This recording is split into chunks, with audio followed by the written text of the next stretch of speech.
first intake of 22 students in 2013. And this year, in our 10th anniversary year, we are very pleased to be graduating a total of 100 students in our 3 programs, the Master in Public Policy, Master in Public Administration, and the PhD in Public Policy. All our degree programs are conducted in English, all our courses are conducted in English, and our master's degree programs are accredited with the, fully accredited with the European Association for Public Administration Accreditation, or IAPA. In addition to Kazakhstani students, we do have international students from 15 countries who have studied at the school. The dividends of good government, or good governance, I should say, has long been recognized within the international academic as well as the policy-making community.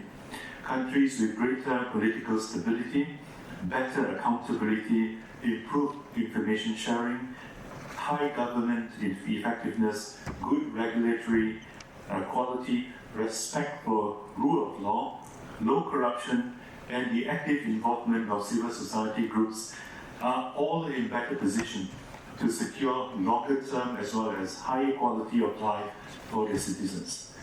In the case of Central Asia, an important component of governance that historically has been an important contributor to positive socio-economic development experience of the countries in the region has been political stability. And this has been substantiated by research by colleagues within the Graduate School of Public Policy. However, this political stability may now be perceived by many as being undermined by recent developments of rising conflicts as well as instability in the region.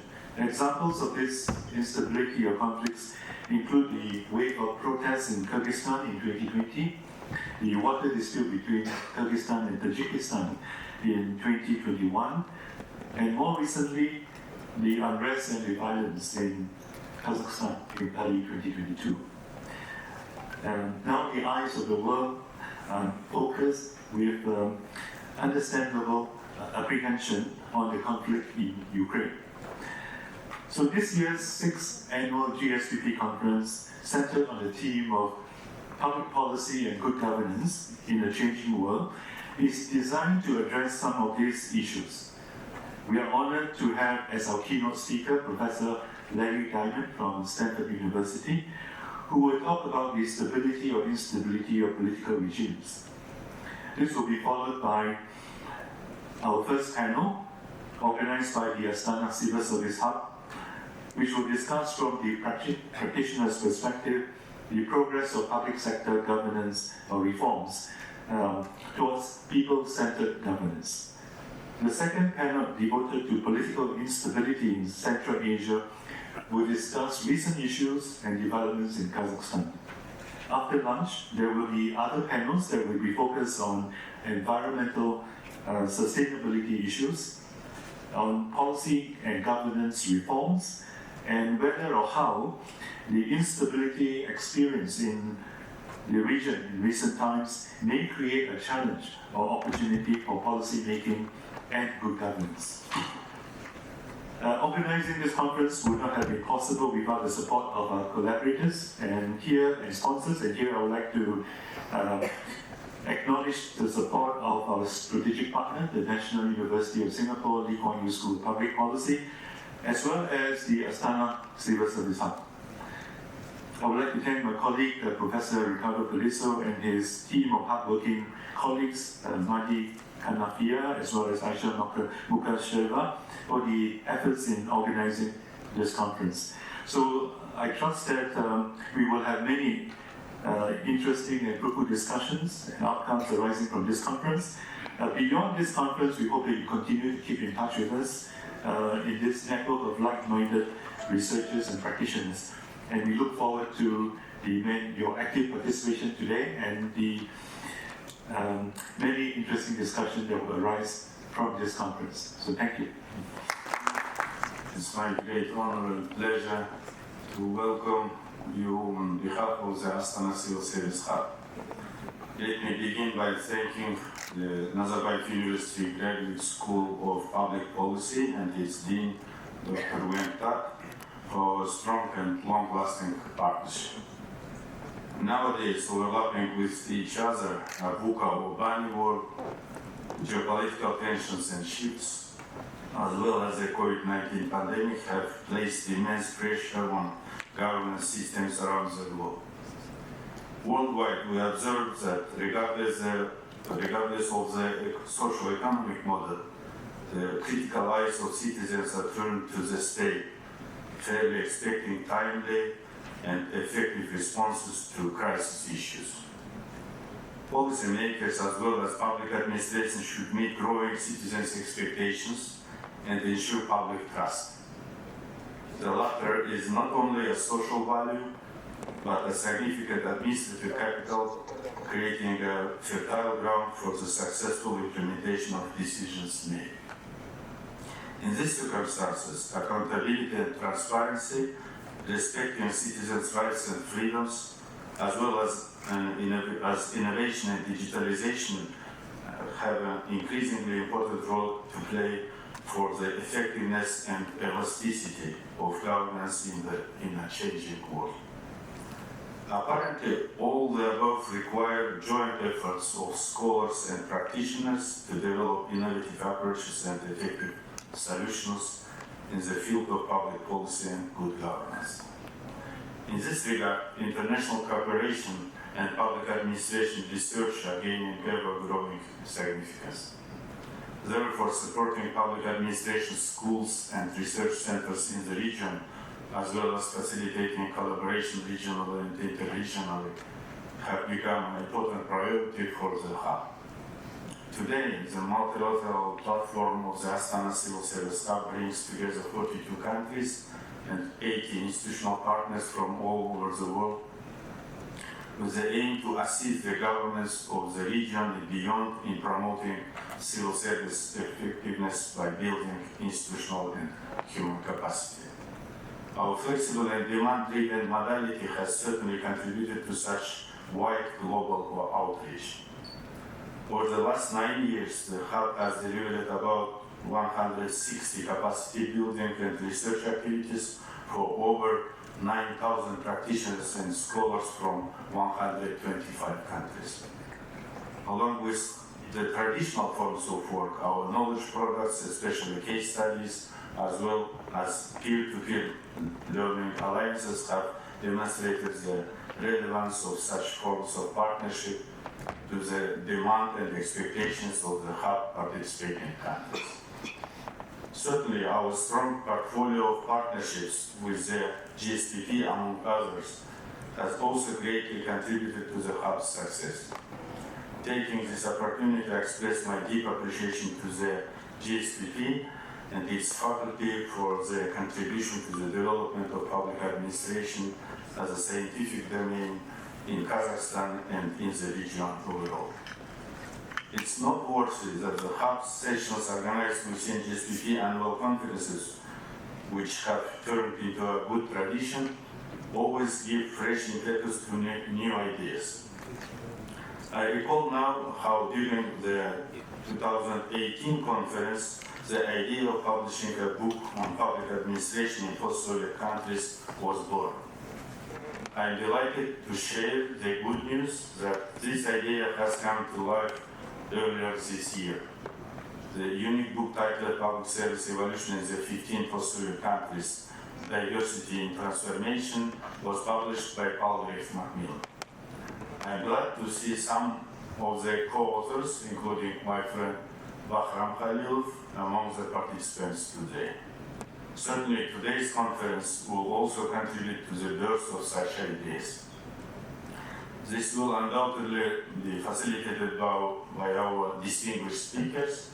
Among them, I'd like to acknowledge with gratitude Mr. Ansuk Kuan, Deputy Director of Ministry of Personnel Management of the Republic of Korea, as well as my friend Professor Rex Facer, the former member of the United States Federal Salary Council. Dear colleagues, I'm convinced the GSPP have prepared an excellent program for you, and you will make the most of it. I wish you all fruitful deliberations and every success in your future endeavors. Thank you very much. The panel members to join us at the podium. Thank you. Okay, so good morning. Let me again add my voice of welcome to that of the Deans. This panel is a panel of practitioners brought together by the Astana Civil Service Hub. We may have to interrupt at some point if Professor Diamond joins us, so please bear with us. But I'm very grateful once again to the Astana Hub for bringing together such a wide diversity of speakers. In fact, the Astana Hub has such a rich network that they can easily cover many countries around the world in terms of public sector reform. And this panel is no different. So you will hear the experiences of our local Kazakhstani colleagues. You will hear experience from South Korea, from the United States, and from Azerbaijan. So it's with great pleasure that I introduce the first speaker, who will be Altir Akhmetov, who's no stranger to our school.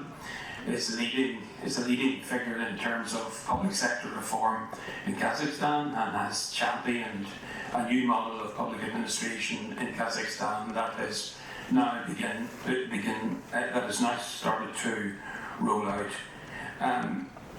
Because I'm the chair, I exercise very strict time limit responsibilities here, so I'm asking participants to talk for about 10 minutes, and we will inform you after 10 minutes that your time is coming to an end, just to leave some time for discussion at the end from our participants. So thank you, and over to Mr. Akhmetov.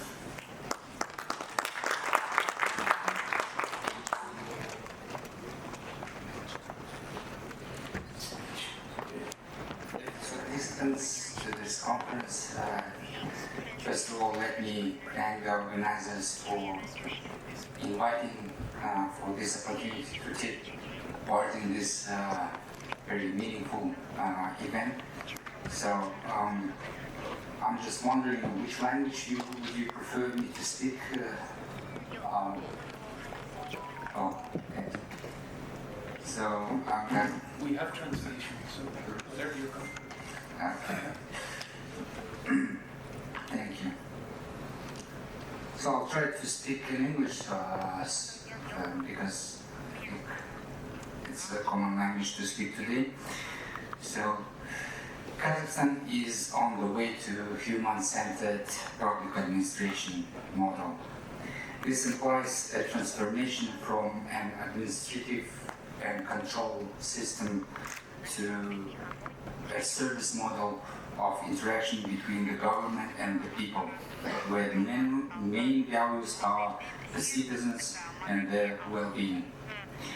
The value of trust comes first. Such a model of public administration is designed to create conditions for a comfortable and safe life for citizens and their development, in the name of building a strong and competitive Kazakhstan, which is respected by international partners. This model would provide an ahead-of-time satisfaction of citizens' needs and continuous growth in the quality of life for everyone. The new model of public administration assumes a transparently functioning state apparatus as a whole, with the purpose of which is to maximize the positive socio-economic effect. At the same time, the shortcomings should be openly acknowledged, and therefore we assess that the state apparatus in Kazakhstan today is a collection of disparate institutions that pursue narrow development and departmental interests. Decisions are situational. The absence of analysis and planning stage the setting of inconsistent and poorly defined goals often lead to a superficial decisions and zigzag development. Government institutions are conservative and managers pursue short-term goals. Often the creation of success, the criteria of success for managers is the satisfaction of the higher level managers instead of people. At the same time, there is an insufficient level of optimization and optimization of business processes, bureaucracy, excessive reporting, inflexibility of the budget process, complex, excessively detailed legislative regulation. There is also a formal involvement of the population in the decision-making process of government bodies, subjective, intuitive decision-making without reliance on the predictive analytics and big data. The existing shortcomings lead to negative consequences such as an irrational and inefficient spending of funds, corruption, and growth of social injustice, a decrease in growth rates, and the failure to achieve strategic goals. Such consequences in turn lead to absence of real changes in the quality of life of citizens and decrease in trust in the authorities, the sustainability of development and competitiveness of the country, and increase in social tension. The head of state, as well as the citizens of the country, clearly expressed during the recent referendum, expressed the will to change to provide a real change in life of people. In addition, the increasing volatility in uncertainty, complexity, and ambiguity of social, economic, and geopolitical development requires correcting the current situation and applying new approaches to public administration. For this purpose, work is currently being carried out to ensure the transparency of procedures for the entry into the civil service, re-engineering business processes, and introduction to the project management. These systemic changes should ensure the principles of meritocracy and bottom-up decision-making in public bodies. At the same time, key changes must occur in our minds. This implies a change in the paradigm of thinking. The thinking, the focus of which would be the person and his interests and interests. It won't happen over the night. It requires time. It requires some sort of political will, and I think it's time to practice the principle change people. So those who are not able to change their minds should be replaced somehow.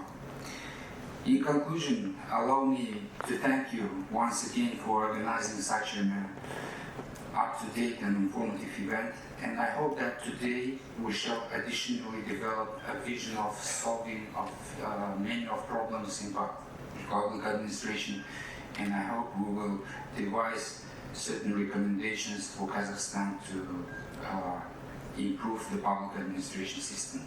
Thank you for your attention.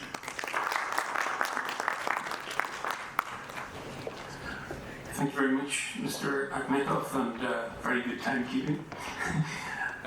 So let me move from the experience of Kazakhstan to the experience of people-centered governance in Korea. And I'm very pleased to welcome Kuan. who's just arrived a couple of hours ago and looks extremely fresh for having spent a long journey getting to us. So thank you very much. Silence is back. 안녕하십니까? 한국인사혁신처 안석환 사무관입니다. 공공정책 분야 카자흐스탄 최고 교육기관인 NU GSPP에서 발표하게 된 것을 영광으로 생각합니다. 여러분, 성공하는 정부, 굿 거버넌스를 위한 핵심 요소는 무엇일까요? 좋은 법과 제도를 마련하는 것, 그리고 적정한 예산을 적정한 곳에 사용하는 것. 물론 이런 요소들은 매우 중요합니다. 하지만 이보다 더 중요한 것은 실제로 정부를 운영하는 사람이라고 생각합니다. 국가의 핵심 인재를 공무원으로 채용하고 핵심 인재를 채용하는 공무원들을 잘 훈련시키고 그리고 훈련된 공무원들이 적극적으로 일할 수 있도록 동기부여를 하는 것이 바로 굿 거버넌스가 가능하다고 생각합니다. 저는 한국 정부에서 추진하고 있는 사람 중심 거버넌스의 3가지 주요 사례를 여러분께 소개해드리고자 합니다. 첫 번째 사례는 국가인재 데이터베이스, National Human Resources Database입니다. 한국 정부는 국가 핵심 인재를 공무원으로 채용하기 위해 1999년부터 국가인재 데이터베이스를 구축하여 운영하고 있습니다. 국가인재 데이터베이스가 잠재적 공직 후보자인 국가 핵심 인재에 대한 정보를 데이터베이스화 하여서 축적하여 관리하는 시스템을 말합니다. NHRDB에는 관리자급 공무원, 교수, 의사, 경영인, 법률가, 박사, 연구자, 그리고 전문가 등 다양한 국가 핵심 인재의 정보를 축적하고 있습니다. 현황이고요. 2001년 NHRDB에 등록된 인재는 약 7만 명 수준이었지만 2021년에는 4배 이상 증가하여 33만 명을 넘고 있습니다. 지금부터는 한국 정부가 NHRDB의 인재 정보를 어떻게 축적하고 관리하고 있는지에 대해서 소개해드리겠습니다. 첫째, 한국 정부는 NHRDB를 관리하는 전담 부서를 운영하고 있습니다. 여기 빨간색으로 표시된 부서가 바로 NHRDB를 관리하는 전담 부서입니다. 약 한 40명 정도가 여기에서 근무를 하고 있고요. 최고의 HR 전문가가 국가 핵심 인재를 찾기 위해 노력하고 있습니다. 둘째, 시민들이 직접 국가 핵심 인재를 추천할 수 있습니다. 시민이 추천한 인재에 대해서는 인재에 대한 정보는 검증과 심사 절차를 거쳐서 NHRDB에 그 정보가 등록되게 됩니다. 셋째, 민관 협력을 통해서도 국가 핵심 인재에 대한 정보를 축적해 나가고 있습니다. 여기 보시는 것처럼 다양한 전문가 단체들과 업무 협약을 맺고 그리고 매년 글로벌 인재 확보 전략 세미나를 개최하는 등 많은 노력들을 해 나가고 있습니다.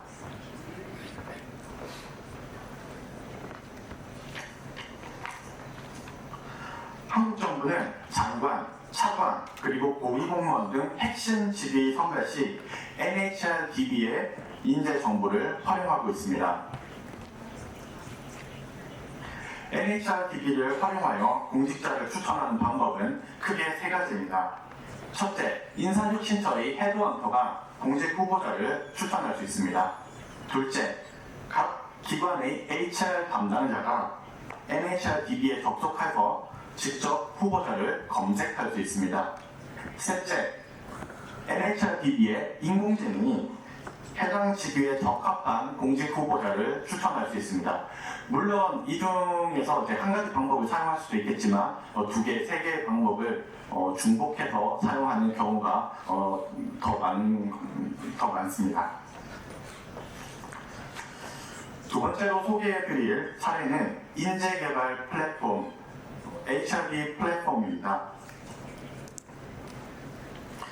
인재개발 플랫폼은 한국 정부가 공무원들의 역량 제고를 위해 구축한 공무원 인재개발 온라인 플랫폼입니다. 인재개발 플랫폼에는 다양한 학습 컨텐츠들이 있습니다.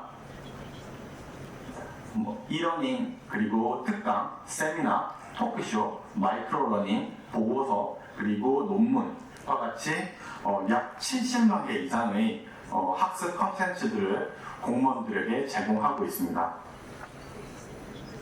인재개발 플랫폼의 또 다른 특징은 실시간 그리고 쌍방향입니다.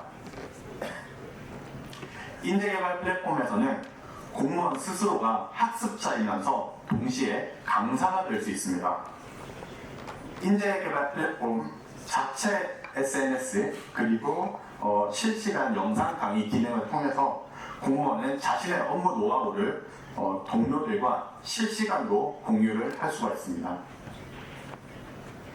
또한 필요하다면 공무원 스스로가 유튜버처럼 직접 마이크로 러닝을 제작하여 동료들과 공유할 수가 있습니다.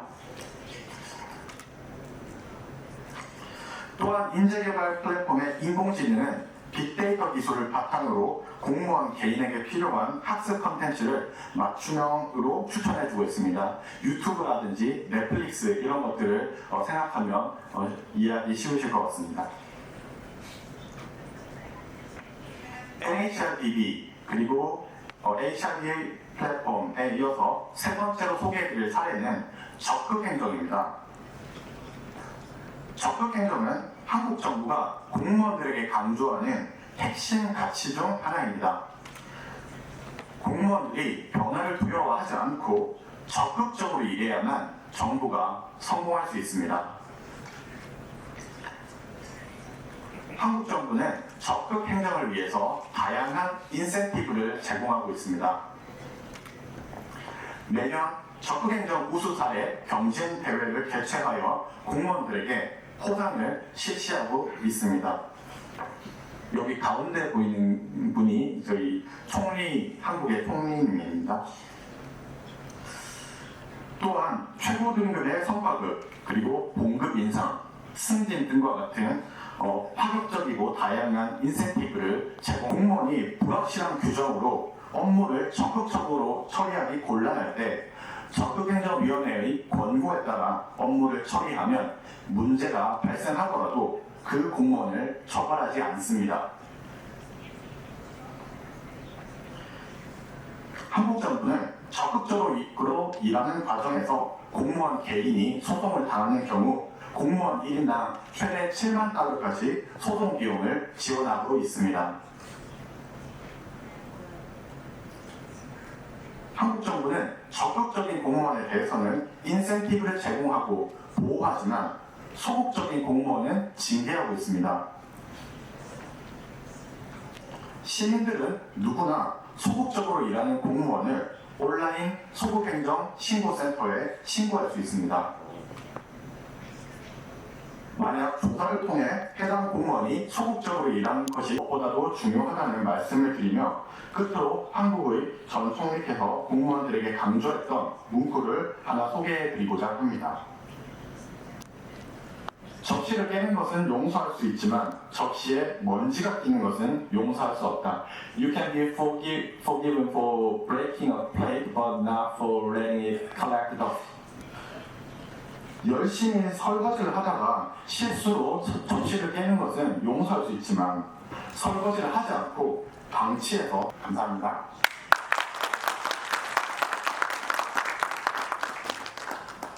Mr. Kuan, very interesting to hear the South Korean experience, particularly in terms of public sector recruitment, which is actually in other parts of the world. And I'm very pleased to welcome Sabina Kusanova, who's going to share the experience of Azerbaijan. And Azerbaijan and Kazakhstan have worked very closely together through the Astana Civil Service Hub to share experiences. So welcome, Sabina. So, good day to you all. I'm very pleased to be here today and to share with you the experience of the Republic of Azerbaijan. First of all, thank you for organizers of this event. I think it will be indeed very productive for all of us.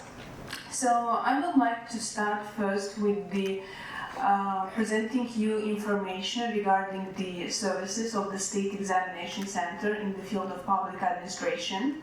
So the first one, which is actually the main one, and it's reflected in the charter of the State Examination Center, that's the process of recruitment, promotion, and performance appraisal in civil service.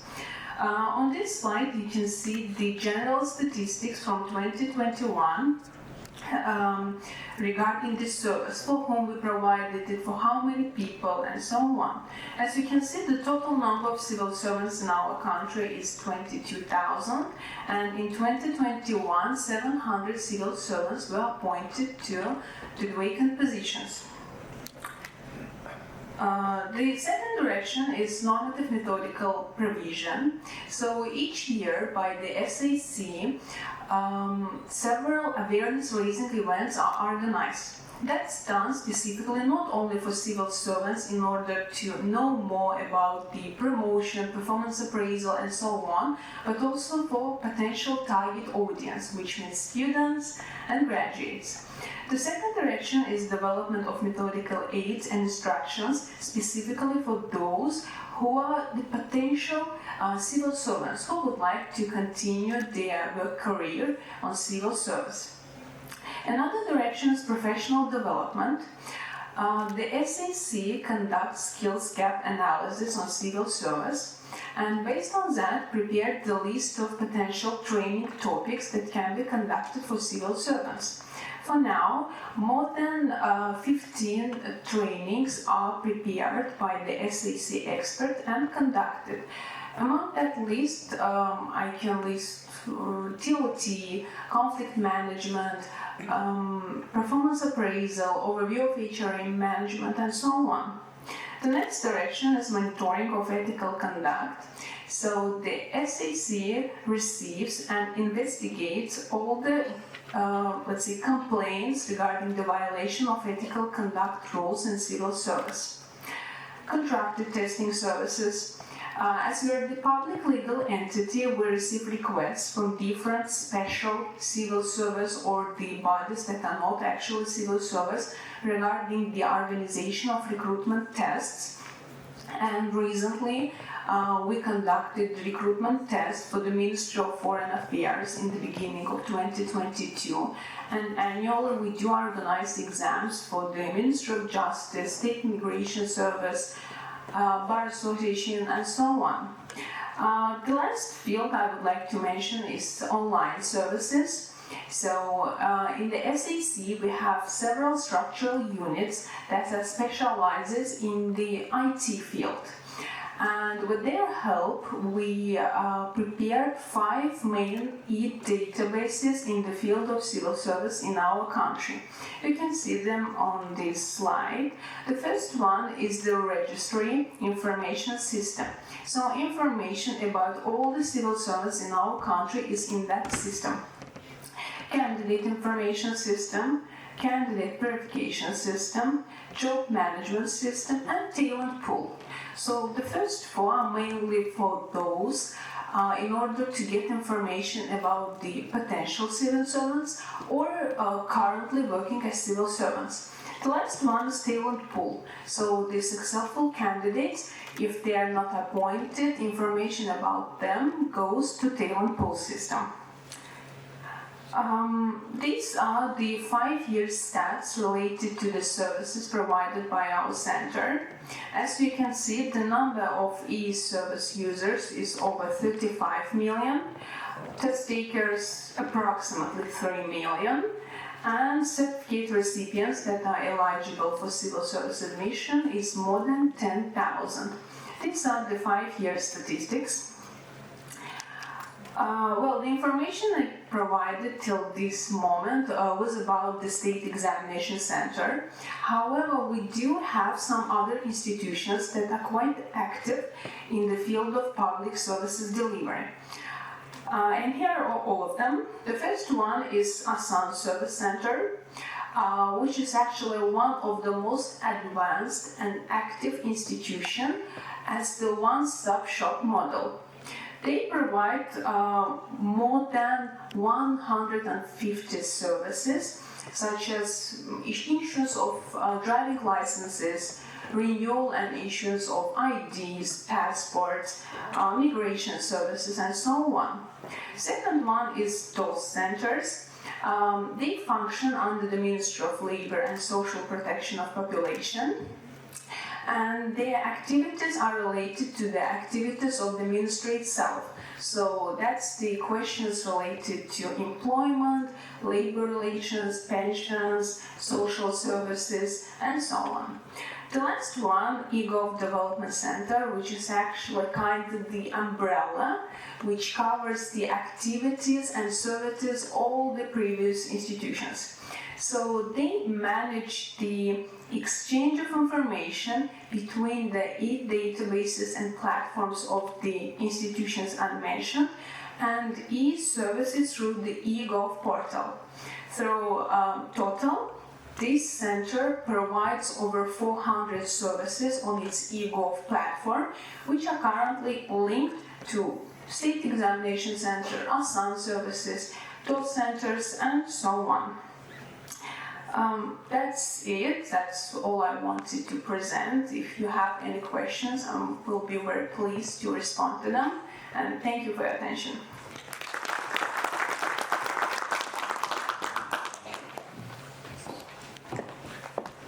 Thank you very much, Sabina. And we'll take questions at the conclusion of our panel.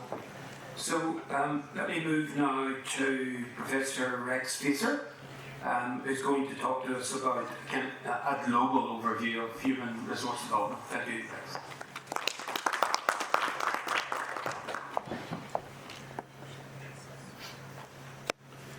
Well, I'm honored to have the opportunity to join you. I'm grateful to the Astana Civil Service Hub for their support and for their interest in the work that I've done over time. And I want to talk today about kind of how we get and keep public servants. Because after all, public servants are the key to having a civil service that provides a citizen-centric effort. And how do we ensure that we have high-quality public servants? Well, it's really simple, right? We go to basic HR principles, and we talk about things like recruitment, development of employees, as well as retention.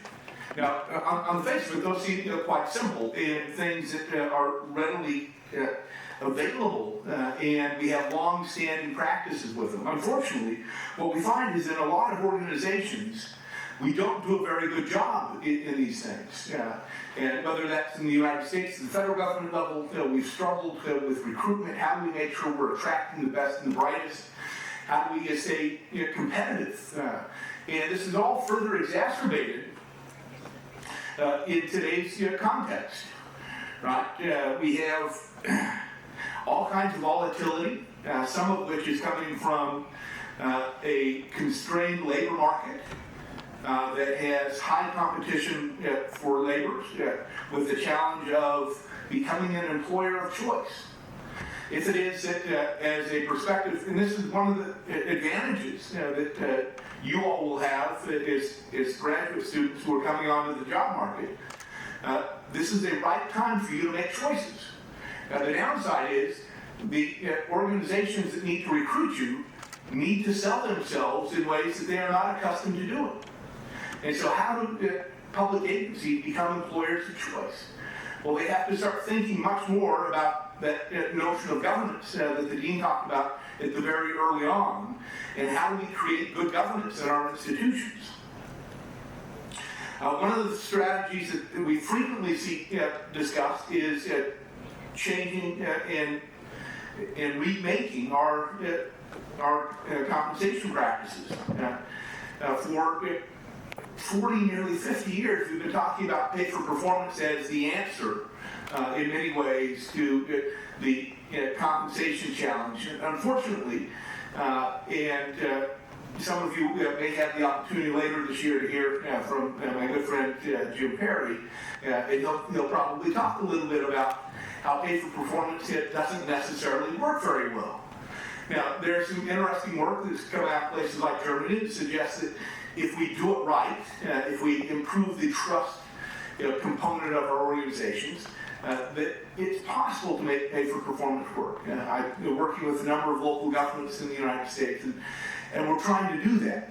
But the key is, it really requires some rethinking about how we engage with our employees. The other thing that we have to spend more time thinking on in the recruitment process is how employees and potential employees view work-life balance expectations. I know that for many of us, one of the things that we want is we want to have a balance between the time we spend with our family and friends with the time that we spend engaged in our public service occupations. Well, how are you going to provide that meaningfully? One government agency has tried to do a few things. They've tried to encourage people to exercise, for example. And folks that are working from home, one of the things that looks like it will stay to some extent following the pandemic, this increased variation in our workplace location. How do you keep people engaged? Are you doing things to keep them healthy? Are you doing things to encourage them to be engaged with their families and their friends? And it's important to think about that. We have increasing wage pressures. We have the dual threat of inflation and the global supply chain challenges, as well as the constrained labor market. All of those put wage pressures on employers. And how are employers going to be competitive, especially if they have budgets that are not robust and resilient? So it really does create some strategies. One of the tools that we've seen some organizations use is to start reshaping the analytical frame from which they analyze potential candidates. Historically, when we look at applications, we look at education as one of the criteria. We have a number of government agencies that are moving away from that, and instead of education, they're looking more at skills and experience.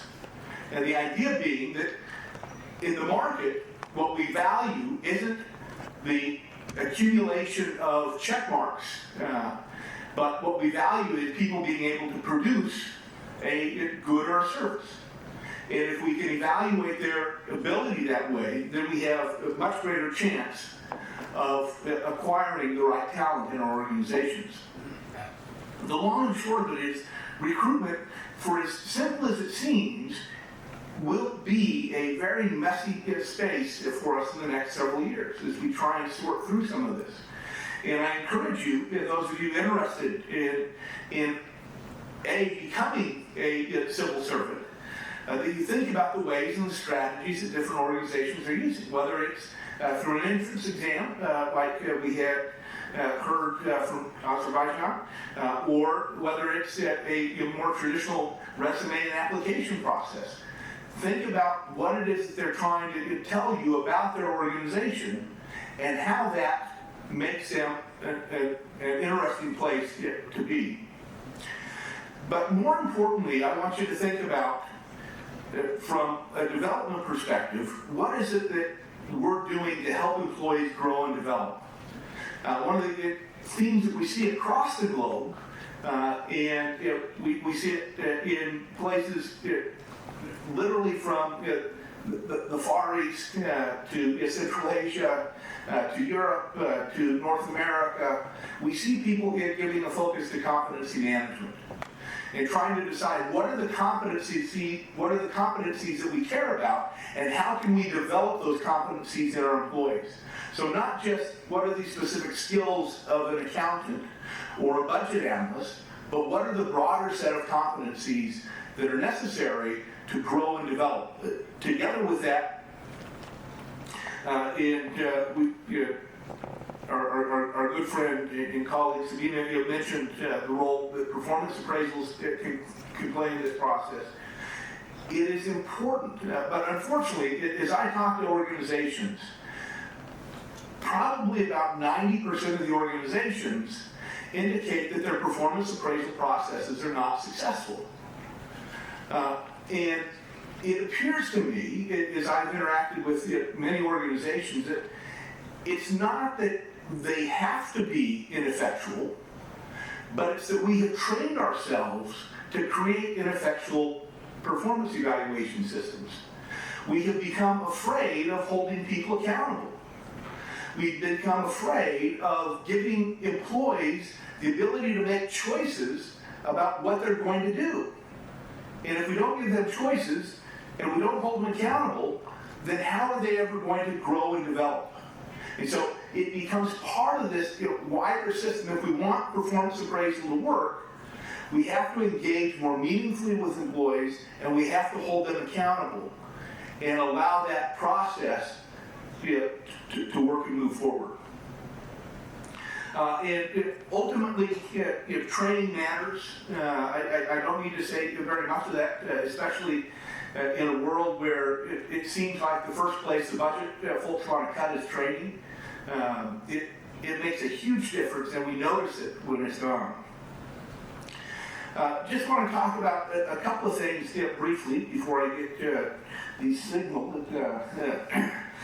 Retention. What makes your agency a place where you want to stay?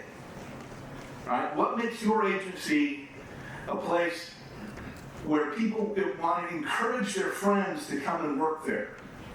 My wife works for the state of Utah in their finance department, and the finance director has been holding a series of what they call stay interviews. The idea being that you engage with your employees and ask them, what is it that will make you want to stay in our organization? And then you try and do those things that the employees tell you they would like to have happen. Right? If you can engage with your employees and have productive conversations, you're much more likely to get them to stay. So, in the long term, if we want good employees who are going to be able to tackle the wicked public problems that we're facing, we need to attract them, we need to develop them, and we need to keep them. And we need to have ways for them to grow. If the only way for them to grow and develop in their career is to exit your organization, you're probably doing it wrong. And I encourage you to think about what you can do to make sure that when we have all kinds of volatility going on, we have uncertainty, we have complexity, we have ambiguity, what are you doing to give your employees some stability so that they can focus their energies on tackling those difficult problems? What are you doing to recruit, develop, and retain the high-quality public servants that we need to be successful in solving today's problems? Today we have serious problems. You know them far better than I do. You see them ranging from inflationary pressures to global conflict to shortages of food substances and other basic necessities. We've got to have right public servants tackling those, and the only way we'll do that is if we get the recruitment, development, and retention of those employees right. Thank you very much.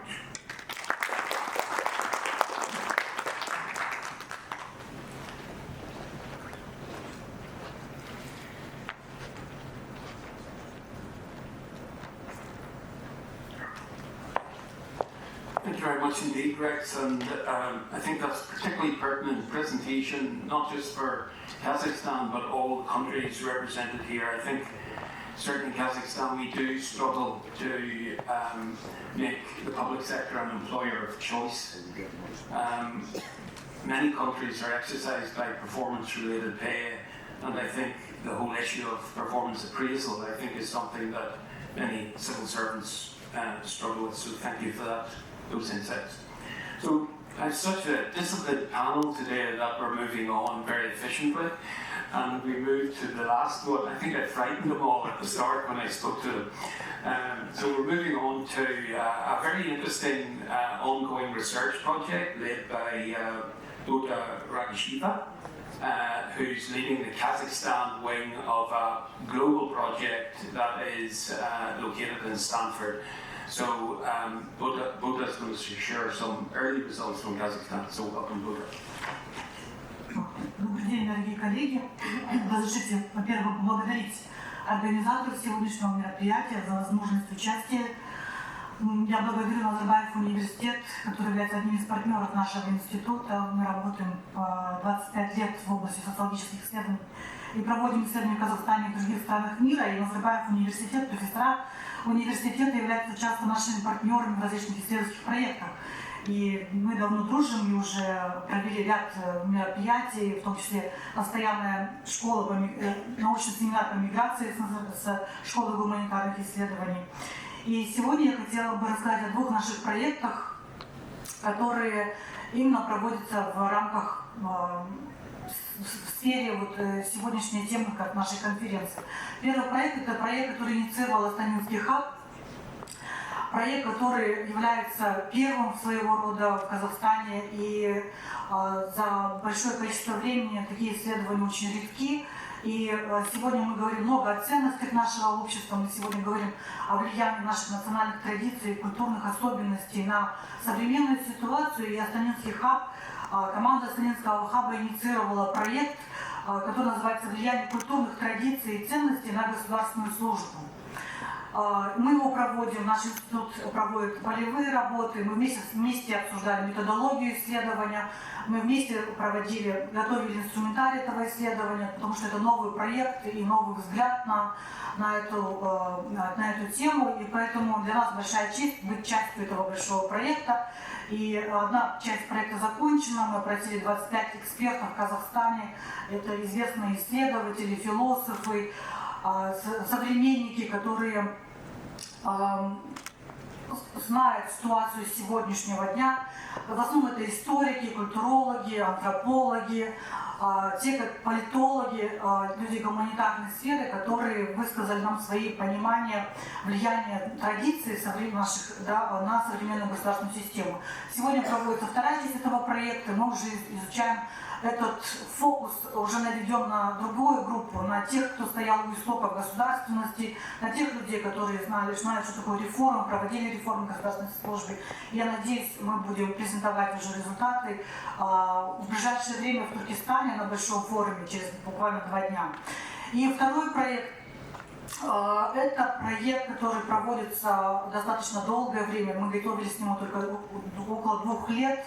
Это исследование, которое проводит Центр по вопросам демократии и развития верховенства права Стэнфордского университета, главный руководитель, координатор Фрэнсис Фукуяма. И буквально 3 года тому назад команда этого центра обратилась к нам, профессор Назарбаев университета, профессор Kuan является частью этой команды, для того, чтобы провести это исследование в Казахстане. Этот проект был начат уже в Бразилии, проведен в Соединенных Штатах Америки, в Китае. Сейчас формируются команды в других странах мира. Это компаративное социологическое международное исследование по изучению проблем государственного управления, по изучению системы государственного управления в разных странах. Это компаративное, то есть сравнительное исследование. И сегодня мы находимся на этапе проведения полевых работ. Есть специальный сайт, посвященный данному проекту, на котором уже опубликованы ряд результатов данного проекта. Это главные исследователи, которые занимаются данным проектом. Кроме нашей группы работают также партнеры из Всемирного банка, ряд других партнерских организаций, включенных в данный проект, потому что это глобальное исследование, которое проводится в ряде стран мира.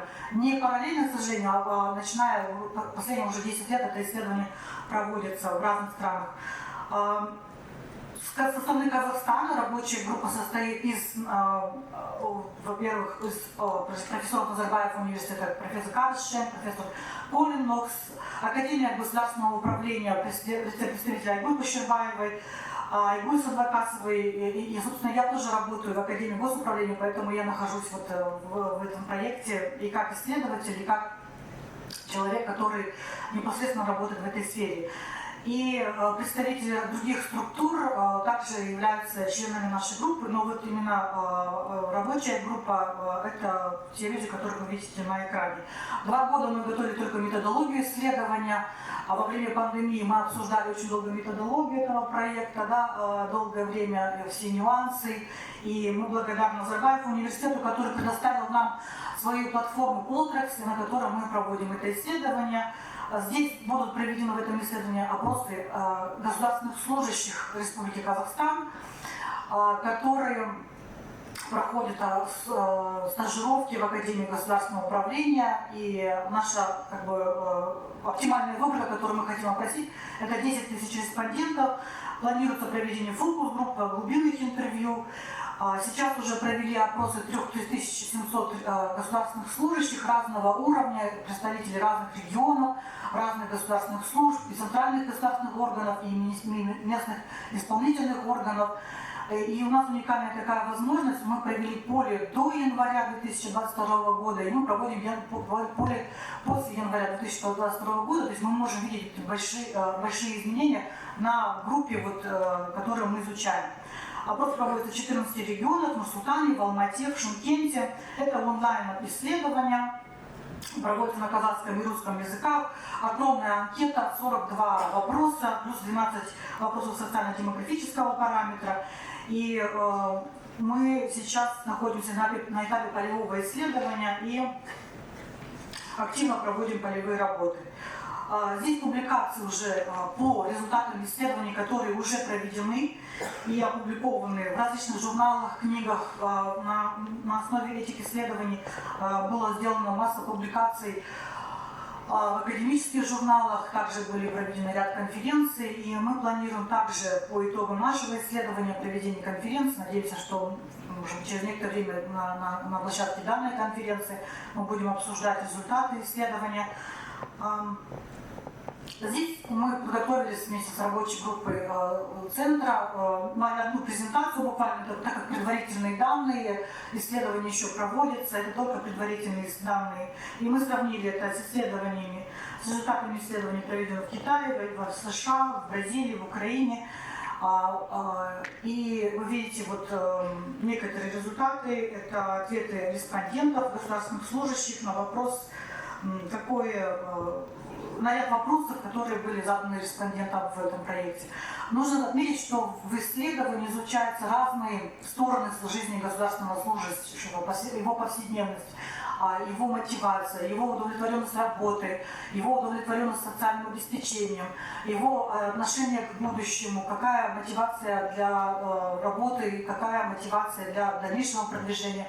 То есть разные стороны жизни государственных служащих мы изучаем, и надеюсь, это будет полезно для практиков, это будет полезно для теоретиков, и через некоторое время мы будем готовиться уже к проведению качественных исследований, к фокус-группе, глубинных интервью, и, надеюсь, будем через год, может быть, обсуждать эти результаты исследования, сравнивать, дебатировать, дискутировать, и мы готовы к сотрудничеству с вами, с практиками этого вопроса, и будем надеяться, что будем презентовать результаты уже на конференции. Спасибо.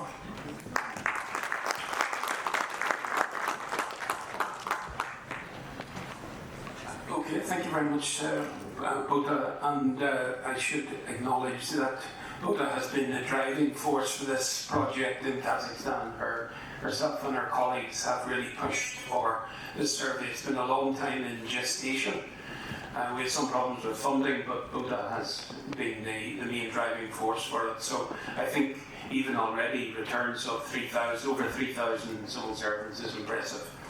And I think it is going to make for very good academic publications in terms of comparative civil service reform. So thank you. I don't know if Professor Diamond is with us yet. Okay, so because we've had a very disciplined panel, we have lots of times for questions. So can I open up the floor for questions to any or all of our presenters? I think our presenters can use the microphones in front. Thank you very much. Shulpan Isimova. Sorry, in English. I have one question to Altair. You mentioned in your speech about the re-engineering process in public bodies, in public administration system, and at the same time and project management approaches, which also very attractive for our system. But before this, I think very necessary to change the structure of the public bodies and all of the system of civil service, because we are working in more unflexible system and more mechanical. We need to change our structure to the flexible market, more like this system. But please, could you just explain what kind of reason and what kind of maybe transformation necessary to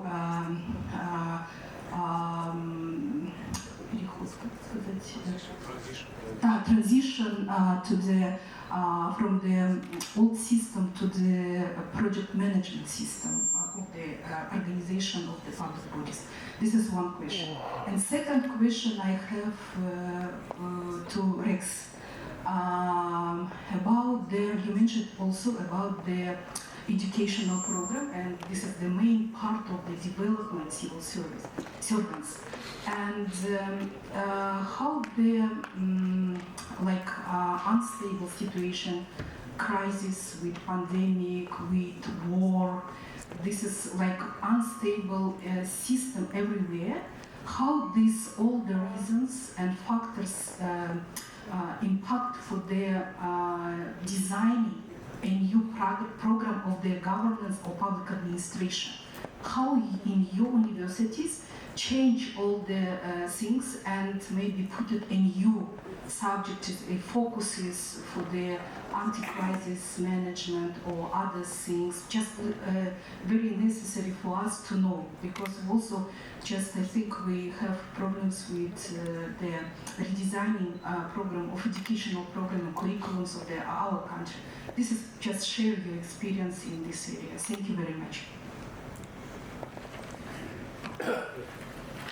Вопрос очень правильный. Боюсь, что я на него какого-то универсального или волшебного ответа дать не смогу. Но вы правы, что сегодня человекоцентричное госуправление предполагает внедрение, в том числе так называемых плоских организаций, не иерархичных,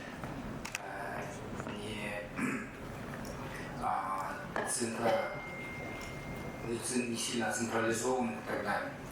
Одним из решений этого вопроса это и будет внедрение проектного подхода, проектного менеджмента, поскольку он предполагает создание неких команд вне структуры. Это позволяет обеспечить определенную гибкость. И в том числе проектный менеджмент также решает проблему вовлечения стейкхолдеров в процесс принятия решений. Это и есть суть сегодняшнего, насколько я понял, нашей конференции, каким образом сделать человекоцентричным госуправление. Естественно, наверное, нам надо работать в первую очередь над человеческим капиталом в системе. Самым системным ходом было бы внедрение меритократических, транспарентных механизмов входа на госслужбу и развитие человеческого капитала внутри системы. Приблизительно такой ответ. Спасибо. И можно второй вопрос, second question. Не думаете ли вы, что сегодняшняя система государственной службы, она очень закрытая система? Карьерная модель, вообще она считается очень такой, знаете, для меня, мне кажется, что очень закрытая, она как бы стагнирует и не впускает новых людей в систему государственных служащих извне. Новые идеи, свежие, вот из паблика, из бизнеса. Нужно ли сегодня Казахстану опять подумать и сделать reinvention, то есть пересборку вообще всей системы государственной службы и пересмотреть подходы и технологии, методы, потому что все-таки мир поменялся у нас, и вы видите, очень много изменений происходит вовне, окружающей рабочей среде, и весь мир сейчас очень нестабильный. Нужно ли сегодня Казахстану поменять вообще подходы и технологии, вообще систему, как бы перейти на более открытую и более другую, ну, может быть, и модель организации государственной службы? Чисто ваш опыт, как мне, ну, с точки зрения человека, который именно курирует эти вопросы и занимается реформами в государственном управлении, в администрации президента. Спасибо. Требует в первую очередь, наверное, пересмотра процесса рекрутмента. И сегодня в этом направлении, приоткрою занавес, агентство проводит работу по обеспечению прозрачности. И вот как коллега говорил о том, что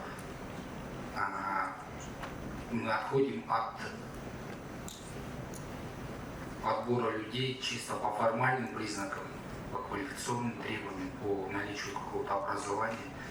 Сегодня же система будет настроена таким образом, что, во-первых, шанс сговора будет исключен будет возможность кого-то протащить, и мы будем уже смотреть на компетенции, навыки, необходимые на конкретном участке работы, и самое главное, на ценности человека. Определенные инструменты будут вшиты в автоматизированную систему, и я надеюсь, что агентство справится с поставленной задачей в установленные сроки. Мы планируем это сделать к сентябрю 2023 года, в промышленную эксплуатацию вести. Ну и в то же время вы правы, я в своем выступлении сказал, что многие вещи предполагают изменение мышления, и мышления, в том числе руководящего состава госоргана. Каким образом это произойдет, ну, наверное, время покажет, но думаю, что нам именно нужно идти сверху вниз в части изменений. Спасибо. So I think there are two key components, at least from my perspective. One is you have to have a champion, somebody who's willing to say, we have to make something different and new. The second thing that you have to have is some sort of vision for what you want to become. And with education, our curriculum, the problem is that as faculty, and having served as a faculty member for 20 years, I'm familiar with this tendency that we want to teach our class the same way we did last year, because that's how we know how to do it. The problem is that the world is changing, and we may need to do something different. And so some of that needs to come from the institutional incentives that encourage us to try and do things differently. There are some of us who are simply willing to try and do that. I, for example, took an interesting course on decision-based learning, and it was all about a new frame of reference for how to present material. You essentially are using decision trees to help in problems ranging from statistics to HR issues. And so, but are we willing to go to that effort?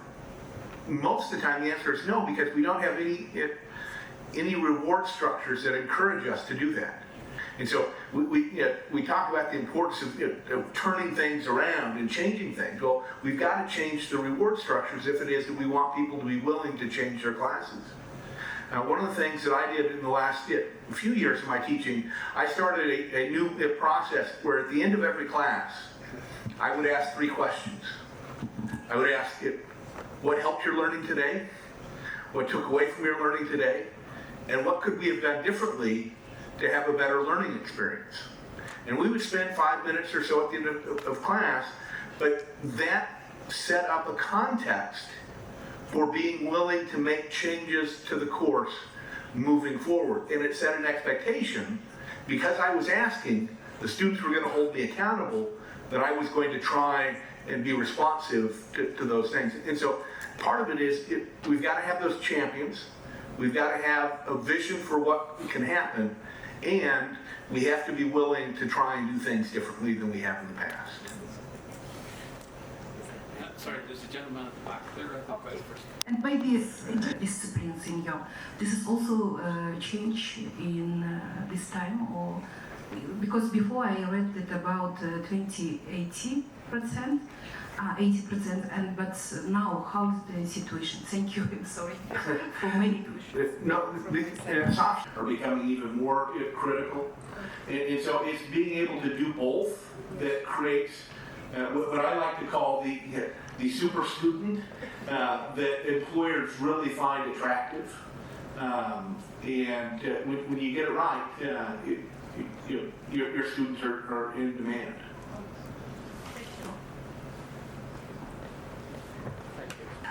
Thank you so much. I'm Emil Baron from Nazarbayev University. So basically, what's happening, recent trends from the oil and gas and mining industry, majority of them, they kind of move to the Scrum technologies actually, and the Scrum approach that allows for the organization to better quantify the activities of the employees, better target them to the organizational objectives and organizational expectations to make the highest productivity. And the third issue that you can really not approaching from the performance approach side, about how effectively you organize the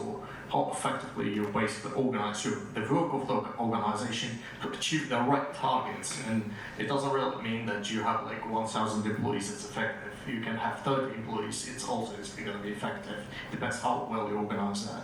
So have you tried to apply the Scrum-based approach to make the organization more agile so that it really adjusts to any kind of situation or market?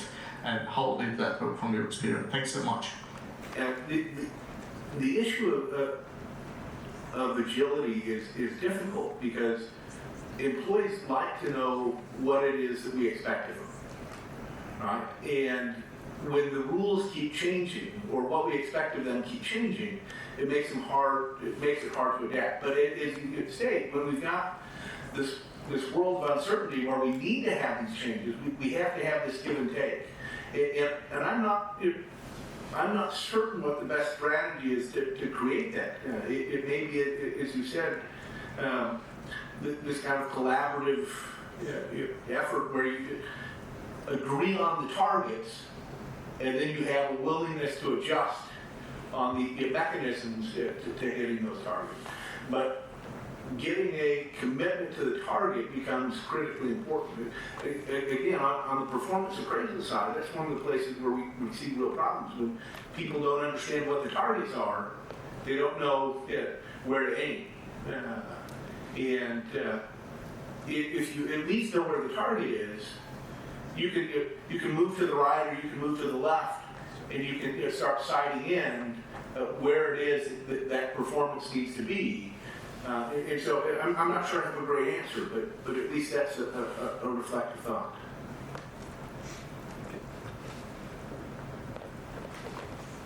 PhD candidate. Actually, I have a question to our Korean guest. Is about the insurance you had for your civil workers. I just have a question. When this insurance was imposed, do you have any differences before imposing and after? Because I think it's a great gesture to make civil workers be willing to accept more, not authority, but responsibility for their cases. And personally, I liked a lot the saying by your former Prime Minister, because it's better to actually break the plate rather than make it dusty. So I just want to know this practical implication. Was it helpful, or do you have any measurement, or have you measured it? And what actually made you to come to this decision overall? I mean, not you, but overall as a government. Okay. 네, 답변드리겠습니다. 제가 사실 공무원 책임보험에 대해서 자세하게 설명을 드리지 않고 이렇게 소송을 당했을 때 7만 달러까지 이제 보상을 해줄 수 있다라고 정도만 말씀을 드리고 넘어갔었는데, 이제 정확하게 지적을 해주셔가지고 거기에 대해서 좀 부연 설명을 드리도록 하겠습니다. 제가 세 번째 저희 한국 사례로 말씀드렸던 것이 바로 Sorry, I think, excuse me, the translator from Ukraine is not working. Sir, which channel are we on? No channel ready now. Translation. Yeah, I know English that. should I'm be asking okay. which channel. Huh? No.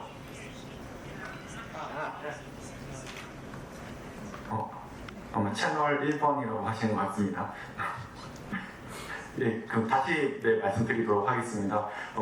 저희 세 번째 사례로 설명드렸던 적극 행정이 나오게 된 배경에 대해서 조금 소개를 드리겠습니다. 한국 같은 경우에는 굉장히 예전에 60년대, 1960년대, 70년대에는 사실 그 행정부가 굉장히 파워가 강했습니다. 그래서 공무원들이 정책 결정이라든지 이런 데 있어서 적극적으로 이제 일을 했었는데, 우리 한국 같은 경우에도 이제 민주주의 체제가 이제 자리를 잡고, 그리고 여러 가지 아래에서 위로 하는 그런 데 대한 이제 관심이 많아지게 되면서 정치인들의 그런 영향력이 굉장히 이제 높아지게 되었습니다. 그래서 정권이 바뀔 때마다, 최근에 나타나는 그런 현상들이 정권이 바뀔 때마다 이전 정권에서 했던 그런 정책들에 대해서 굉장히 이제 강하게 처벌을 하는 그런 것들이 반복되다 보니까 공무원들이 움직이지 않는 그런 문제들이 한 10년 전부터 조금 발생을 하기 시작한 겁니다. 그래서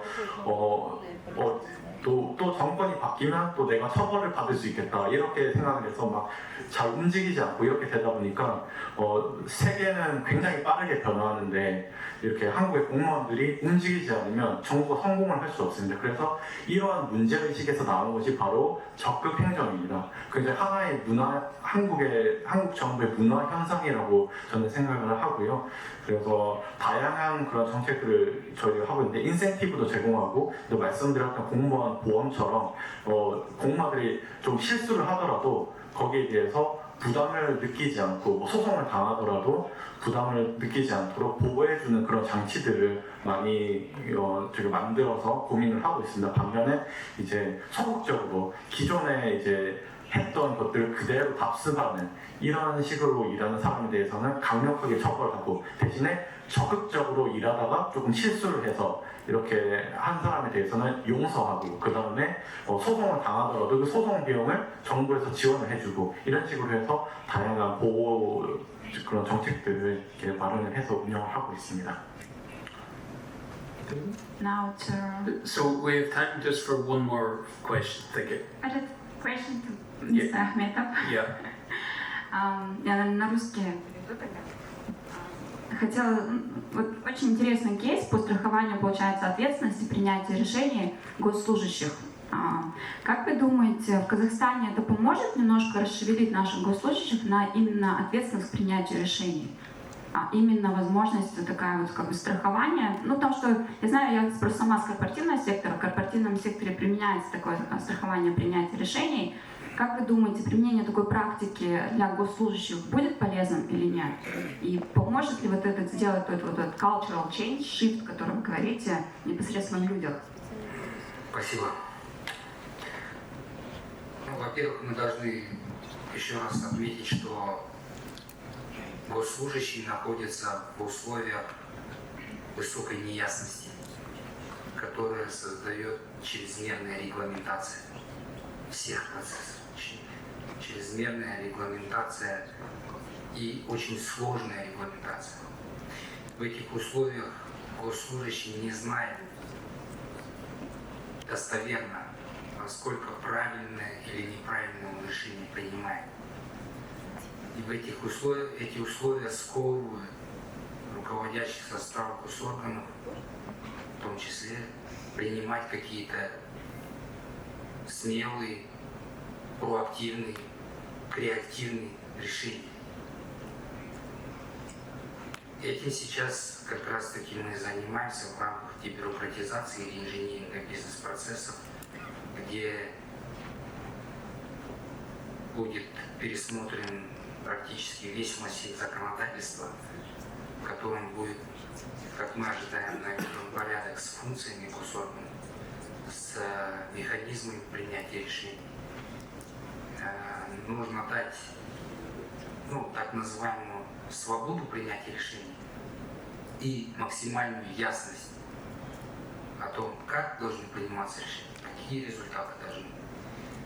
Это большая системная работа, но, естественно, она должна дать плоды.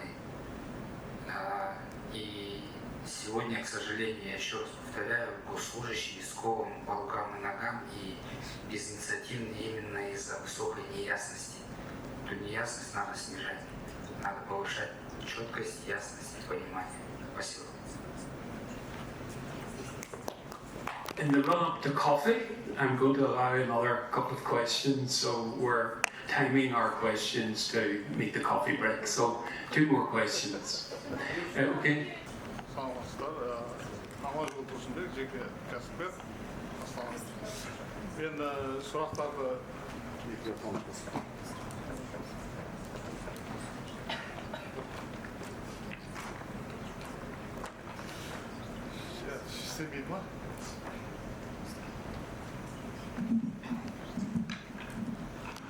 Сұрақтарды гендерлік теңдік сақтап, ханымдарға демекші, сұрақтарды сұрақсыз бекпесін.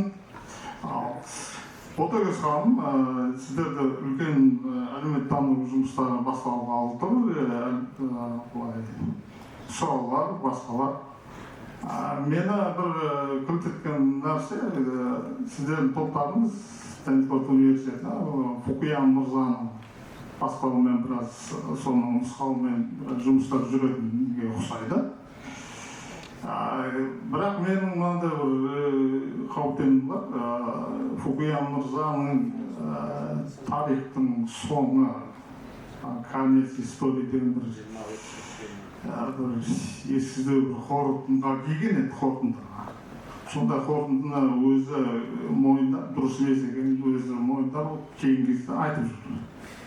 Осы әлеуметтану жұмыстарын жүргізген кезде, сұраулар жүргізген кезде, сондай қате бір қорытындыға келіп қалмас үшін сіздер алдын ала қандай шараларды және біздің қазақ елінің ерекшеліктерін, сол қауым қоғамдағы ерекшеліктерге қалай қарайсыздар және сол жұмыс жүргізген кезде ерекшеліктерге қандай сүйенесіздер? Жоқ, сол берілген инструкциялар бойынша қандай істейсіздер ма?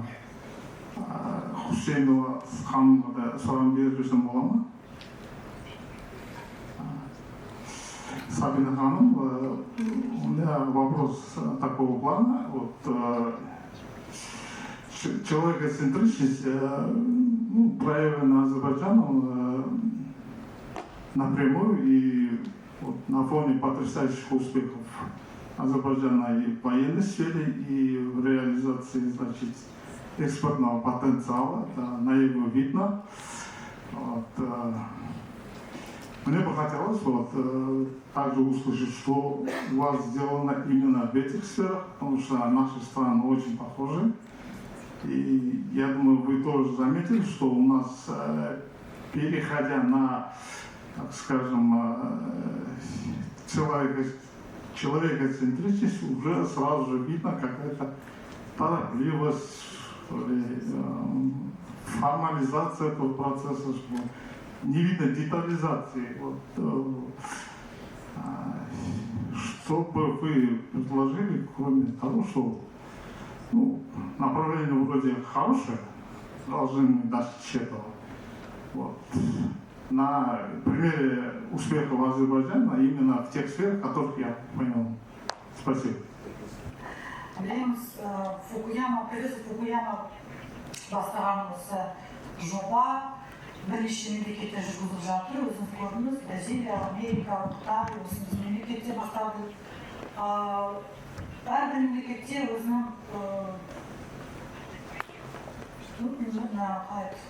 өздерінің эксперттері жұмыс істейді. Бізде Қазақстанда өзіңіз көрдіңіз, бірнеше кісі бар. Сондықтан біздің әлеуметтанушылар осы методика, халықаралық методиканы, қазақстандық методиканы жасап, сондықтан біз сондай сұрақтардан енді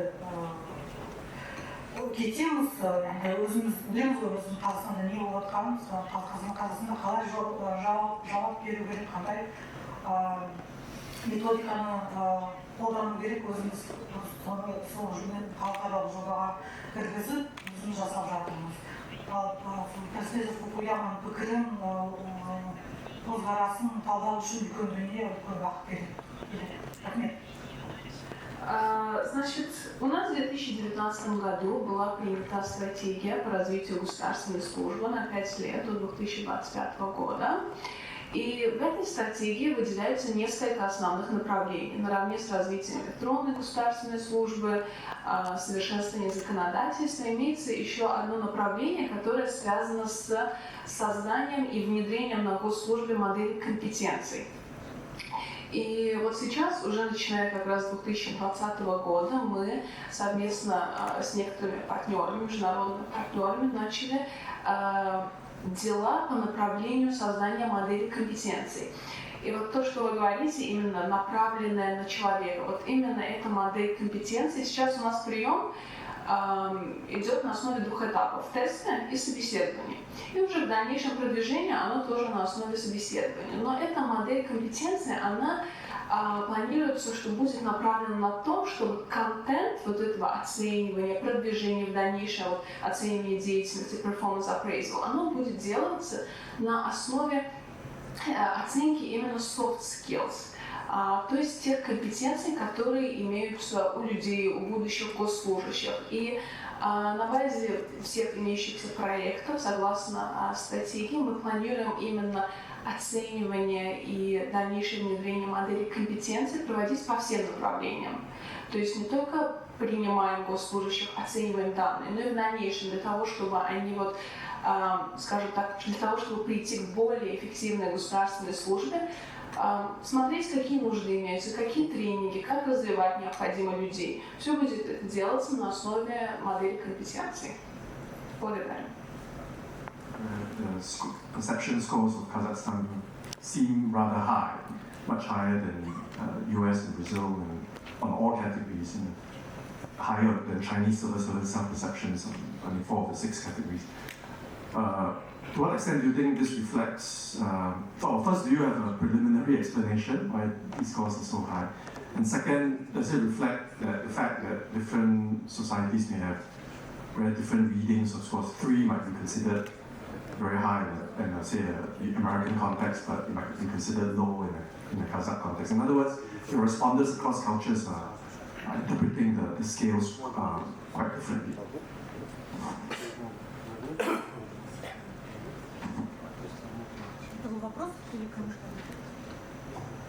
Да, конечно, надо смотреть результаты в контексте той страны, которая проводилась исследование.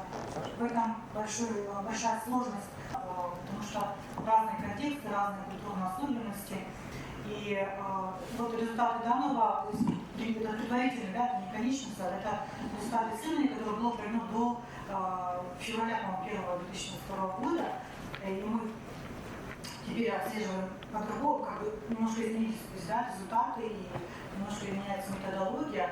И, конечно, вот все в сравнении, да, как говорится. И поэтому здесь нужно вот, всегда учитывать контекст той страны, в которой проводился опрос, и время проведения опроса очень важно, потому что время полевых исследований очень сильно влияет на результаты исследования. Общественное мнение очень изменчиво, и его очень сложно как бы получить его как бы, своевременно. Да, это исследование длится уже 6-7 месяцев, поэтому это такое длинное общественное мнение, скажем так. А есть фокусированные, да, есть же однодневные исследования или трехдневные, поэтому всегда нужно учитывать методологию и методику проведения опросов.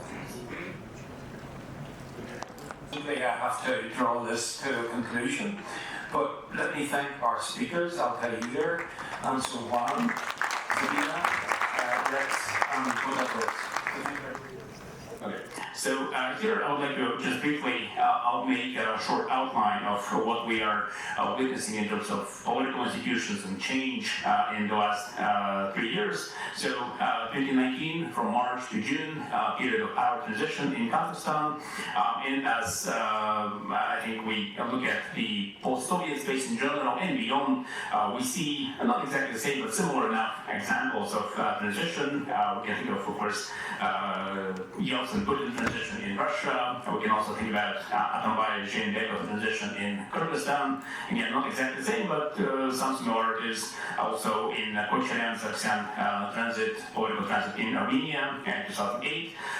Also some similarities, but also some differences, of course, could also be found in the transition when Prime Minister Kuan stepped down in Singapore, and some other examples also beyond the Soviet space. So in this sense, it's not uncommon example, I think, in practice in general. But of course, as any transition in power, it raises questions about future of the country, future trajectory, stability, continuity, changes in political culture and values in the society. And again, if you look at also many transitions that happened around the world, a common thing that we can certainly notice is this commitment to, at least rhetorically, commitment to continuity. But at the same time, in most cases, we also see some rather substantial changes when this transit happens. And here in this short presentation, I would primarily concentrate on issues with regards to identity, language, history, discourse, and those may be somewhat less visible, yet I would also argue very important for just better understanding what or how exactly the country sees itself, and what is the dominant identity and narrative. So, in terms of changes, many of the changes were outlined already in September 2019 in the State of the Country address by President Riccardo. Some of the key elements included here, this focus on political competition, strengthening of the multi-party system, which I will discuss in a moment, relaxed rules for peaceful political rallies, also creation of the National Council of Public Trust. Big motto that was promoted was different opinions but a unified nation. And of course, we can also think about listening state, this whole narrative about state being responsive to citizens' concerns via technological means, so state being listening to its citizens. Presidential Youth Reserve, and I think as a school we can also be proud that some of our alumni from MPA program have been actually going through this Presidential Youth Program Reserve recruitment scheme, and some of them have been actually appointed to prominent government positions. And of course, last but certainly not least, changes in the identity narratives related to questions of history, questions of implications for foreign policy, and so on. Very briefly, I won't go into details because I think some colleagues will cover this more, but I'll just briefly mention the key changes in terms of institutions. So for the political party legislation, we see reduction in the requirements for membership, so 20,000 instead of 40,000, also a 30% quota for women and youth in the party list, not in the final MP roster, but in the party lists. President quits Nuratan or Amanat party chairmanship, and perhaps we have seen in the media talks about new parties, new political parties to appear. I think last one was by about restoring People's Congress Party, which existed. Some of you may remember this, some may not. Already in, I think, in the early 90s, there was a party called Народный Конгресс Казахстана, People's Congress of Kazakhstan, again. So we'll see. Also, relaxed rules for peaceful political rallies.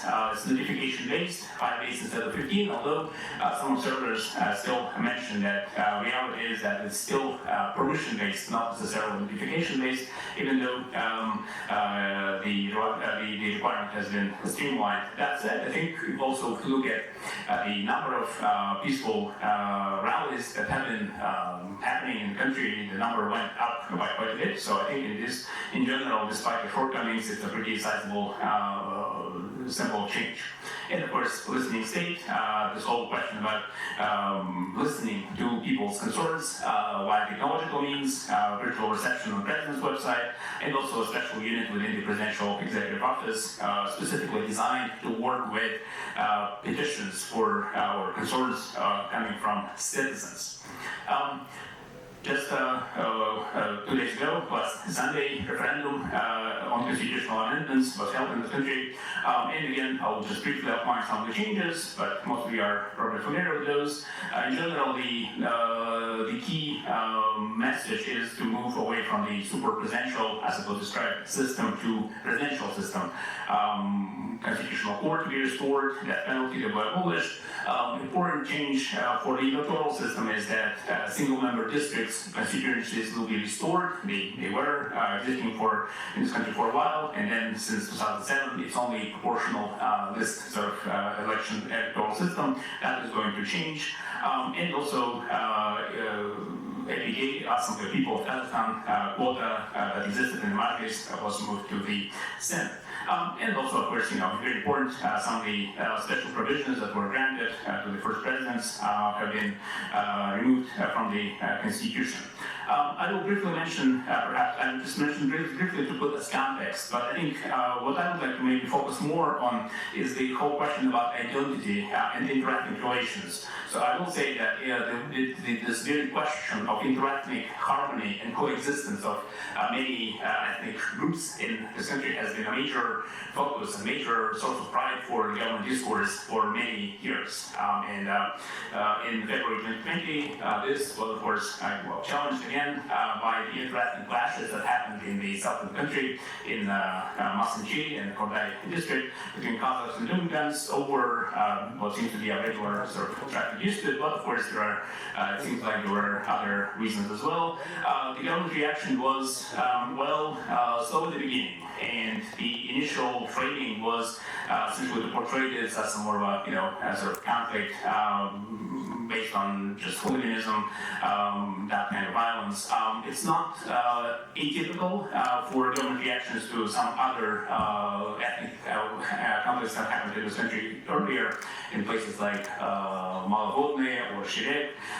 Quite often the narrative was to frame those conflicts as conflict that happened between young men who had too much alcohol. So it was more of a that sort of thing. And here, of course, later on, statements were made by public officials about we need to learn a lesson from the situation. Social media discourse, however, was taking it slightly differently, and there's a lot of narratives coming from social media essentially saying that Dumgans or some other communities may not necessarily show the respect to the symbols of Kazakhstan, to language, and there were talks about that, for example, ethnic Dumgans do not serve in the military, which is not necessarily true. There's also, there was a narrative about that they don't celebrate Nowruz, for example, which is important, has important cultural significance. So those kind of narratives were there even before, but I think in this case, for the first time, we see this massive discussion about this in the social media from a very, rather nationalist discourse, saying that, some of the ethnic communities in this country are not fully integrated as maybe they are expected to be, but at least by some societal forces. So this was a major, I think, a stress test, so to speak, for the interethnic relations in this country. History, and this is where it gets very interesting, because for, of course, Kazakhstan has a special day of remembrance. May 31st is the Remembrance Day for the victims of the totalitarian system of Stalin's purges and repressions. That said, though, Kazakhstan has always been rather reluctant to push this narrative further, because that would also create some maybe tensions with Russia, which lately in the last couple of decades embraced this very defensive approach when it comes to the Soviet legacy, Soviet heritage. And I think in general, Kazakhstan's narrative about this was very moderate. Of course, yes, Day of Remembrance, of course, Algier and Karabakh museums exist, where that's where camps were, but in general, the narrative itself was rather limited. What we are seeing here now is there's more societal demand for this issue to be explored. We have seen several documentaries have been produced in the last years about the famine restoration that happened here. And this is, I think, in general, societal narrative has changed. Societal narrative is looking for the look or re-investigation of Ashashole. That's the term that is being used for crimes of 1920s and 30s. So in this sense, the government narrative also changed. So in that sense, we see a major sort of reassessment. Before the issue was there, but it wasn't really pushed, and now what we are seeing is a big state-sponsored focus on the evaluation of the past of some of the darker pages of history of Kazakhstan. And I think here the sort of the specific policy move was to create a special state commission for complete rehabilitation of victims of political repressions, and that includes government officials, Senate and Majlis members, historians, academics, and so on. And this commission has been granted the right to work with archival documents. Most of those archival documents, well, a lot of them are available. Many of them are still being either classified or not accessible. And this, I think, was made deliberately. So in this case, it was a deliberate move to open up some of those archives, make those documents that, of course, would be very sensitive for many, because we still have people, descendants of people who have been pushed, who have been repressed, but also it raises a lot of questions about this whole, deeper question about people who were, maybe reporting on people during the 1930s. And of course, this is a very, very sensitive issue. This was a major focus in some of the Eastern European countries after communist regimes there in Czech Republic, in Eastern Germany, and some other places. A lot of those archives were open, and of course that was a major stress for the society to discover that their friends or relatives had been reporting them to the secret police, to the KGB, and so on. So this remains a very sensitive issue in general. And here, for a while in Kazakhstan's domestic narrative, the idea was that, well, of course we remember the victims, but let's not dig up there deeper. Whereas now what we are seeing, it seems to me that there's a big change, of course, from the government, but also society. Society wants to see more answers for the questions that have not fundamentally been answered. And I think this growing number of publications, growing number of documentaries demonstrates that indeed, people want answers. And I think in that sense, we see a major rupture with the previous approach. Also, I think it's worth mentioning in the January 2021, in the Yemen and Kazakhstan, the flagship newspaper in Kazakh, there was an article that was published by President Tokayev about independence being the most precious. And of course, in that article, there were very important remarks made as a response to some of the claims that some Russian politicians were making about Kazakhstan's territorial possessions, including the State Duma members, the Parliament of Russia members, saying something along the lines of, that northern territory of Kazakhstan is sort of a gift that was given, and questioning Kazakhstan's sort of control over those territories. And in that article, there was a very strong message about the need to defend the independence and national interests. There's also a question of calls, rather, to expand usage of Kazakh language and to systematize national history, to maybe popularize it, to spread this message abroad. And I think, interestingly enough, in that article there was a mention about working together with HBO and Netflix about popularizing history of Kazakhstan to maybe international audiences. And also, another important thing I think worth mentioning is this call for a broader discussion of the famine of 1921-22. So not in the 30s, but 20s. And that was also a very, very deadly, disastrous famine that also claimed hundreds of thousands of lives.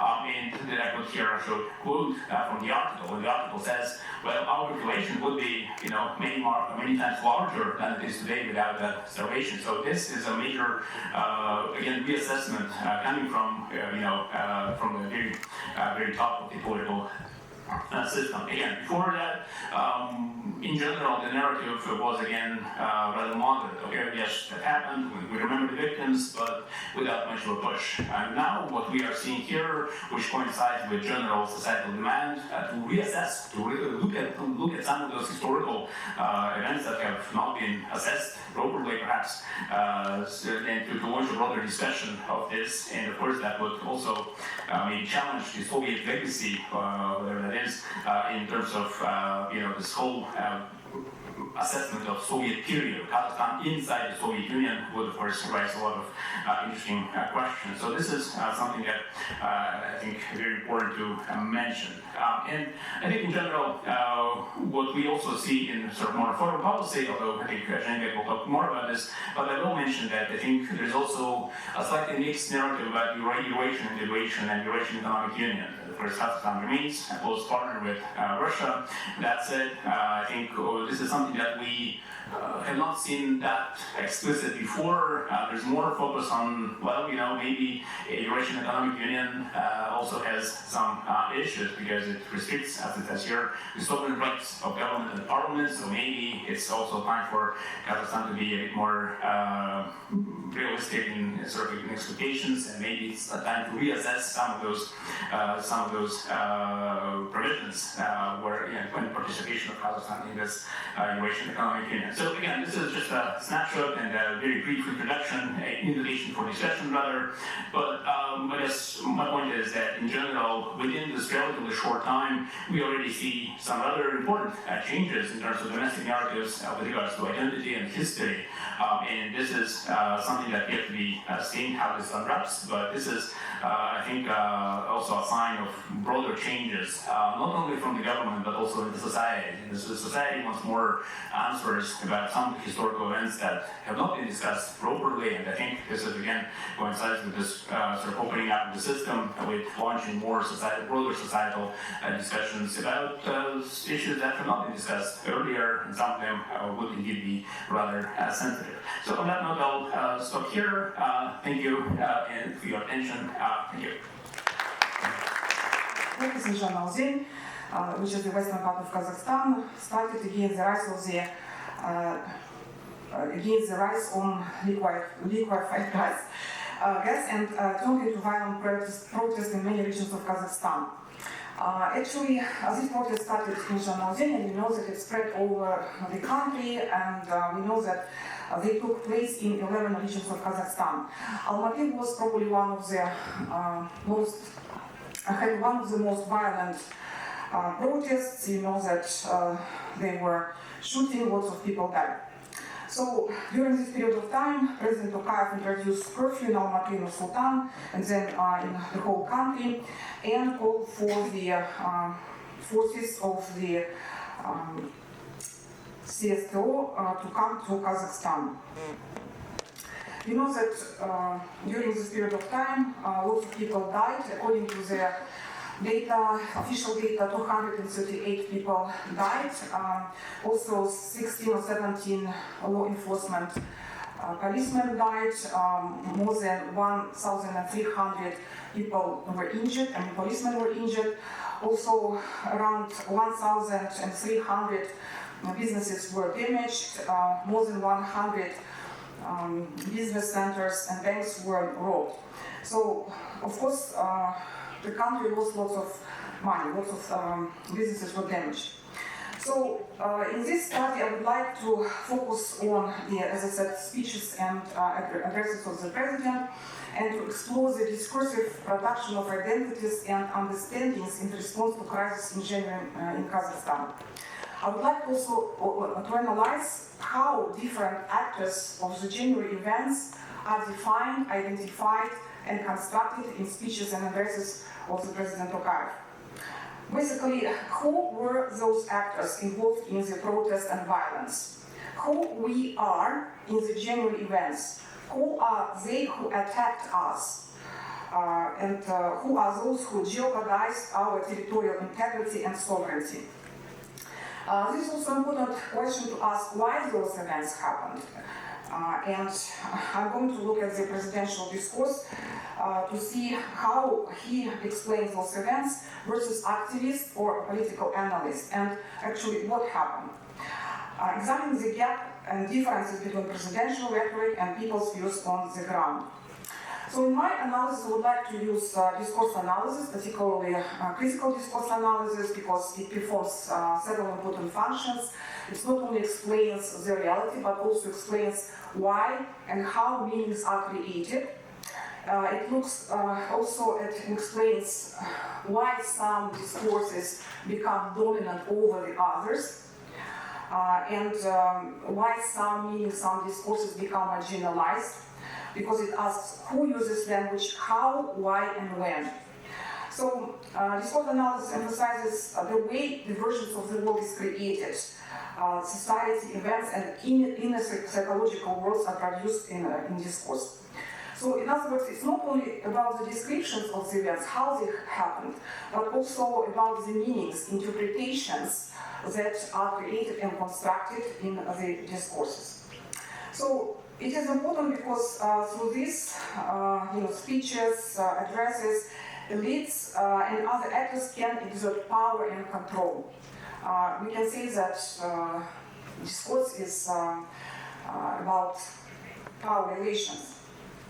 So also discourse helps us to examine how the elites frame causes and actors of the conflict, which is critical in order to understand implications for political development of the country and policies.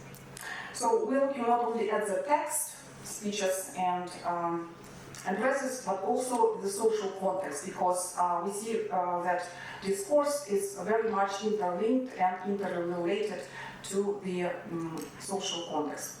So in this paper, I would like to focus on the official rhetoric of the presidential speeches and addresses, also his interviews that he gave in January and then actually in February and March. And also look at how these events are interpreted by the political activists, opposition leaders, and political analysts. Since I'm just at the stage of gathering information, so I mostly focus on the speeches of the president because I just started collecting data on the different discourse. So, of course, it's important to understand who are the actors and how actors are defined and constructed in these speeches. So here you see some experts' citations from the speech of the president delivered on January 5th. And you see that the rhetoric of these messages is kind of not very strong, I would say a little bit neutral, and the audience that he addresses is mostly peaceful protests, the population of Kazakhstan. It's also important to note that using Twitter, the president used different languages, both English, Kazakh, and Russian. And of course, he emphasized that he wanted to send his message to the wider audiences, including domestic and international. So he said, I ask again to be reasonable and not to be subject to provocations from inside and outside. Euphoria of protest and permissiveness. The calls for attacking state, military and civil premises are illegal. This is a crime for which the punishment will come. I turn to the young people, don't damage your lives, don't spoil the life of your beloved. All your legal requests and demands will be considered and decisions will be made. So the audience still, he believes that, of course, in this protest, many young people already participated, and he tried to turn to them. Then his rhetoric changed radically on the 5th of January, particularly towards the end of the day, because you remember that at the period of time there was the storming of the airport, some state buildings also were attacked, and on the same day Tokayev became the head of the Security Council and also invited the forces of the Collective Security Peace Organization to overcome a terrorist threat. So now we see that his rhetoric changed radically, and he uses such words as terrorists, bandits, and he talked about the emergence of the 20,000 terrorists who attacked Almaty. So who are those people? In his speeches, the president divided people into two categories, bad and good. So good protesters are peaceful protesters, ordinary citizens, true patriots. And he stated absolutely clear that true patriots devoted to their country cannot make this. I mean, cannot loot, cannot rob, cannot kill. But there are also bad people, bad protesters, or terrorists, militants, bandits, killers, murderers, criminals, looters, religious radicals, and hooligans. So all these words are applied to these, bad people. when he claimed that 20,000 bandits emerged from sleeper cells to attack Almaty, and clearly defined strategy that there was also some kind of center that guided all these bandits. At one time, religious radicals, criminals, bandits, looters, and hooligans emerged. So we see bad and good citizens. Also terrorists. It's not only one group of terrorists, but we see external and internal terrorists. Right? So he talks about the issue that we had to deal with armed and trained bandits, both local and foreign. I can assure about the direct participation of terrorists, including external fighters, in the aggression against Kazakhstan. It's not accidental that the bandits attacked mosques at night and took the bodies of their co-fighters. They also took the bodies of fighters from the battlefield. This is practice of international terrorists. The next quote, bandits who participated in the military actions were under the drugs. They didn't have any pain when the law enforcement bodies used their weapon and began to shoot. So basically, again, he tried to show that there are different types of people. And of course, he tried somehow show the unity. So us versus them. So there are good people, good citizens, and I'm with you. I'm your president, and I'm united with the good people, right? So, for instance, he often used these inclusive pronouns such as we and us in all his speeches. For instance, his address in March, he used the inclusive pronoun we 54 times, right, showing this unity. While the exclusive pronoun I was used twice less times, 24 times.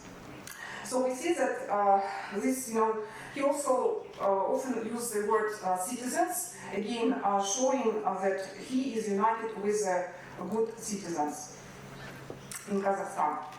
Yes, absolutely clear that true patriots cannot make this.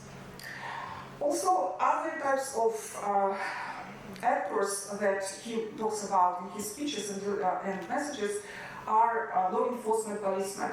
Also, he divides them into good ones and the bad ones.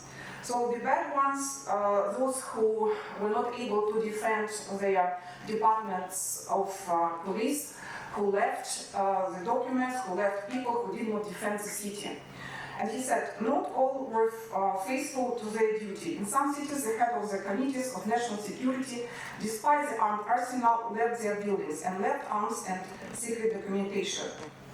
Among the traitors, there are leaders of military and special services who have prevented the security forces from taking lawful actions, misinformed the leadership about the situation in the cities, took control of the government and other communication channels. However, he also shows that there were great and good law enforcement policemen who defended the city, who defended the police departments, who had the courage to fight against the fighters, the militants, and warding off the terrorist aggression. For instance, in Almaty, a small group of policemen 2 days were fighting bandits who were trying to take the building of the police department. In a critical situation, the military personnel of the Ministry of Defense and State Security Service also showed their courage. So he just wanted to show again, there are bad people, that we are not united with them and we are going to punish them. Finally, there is also another set of actors, the so-called professionals and bloggers.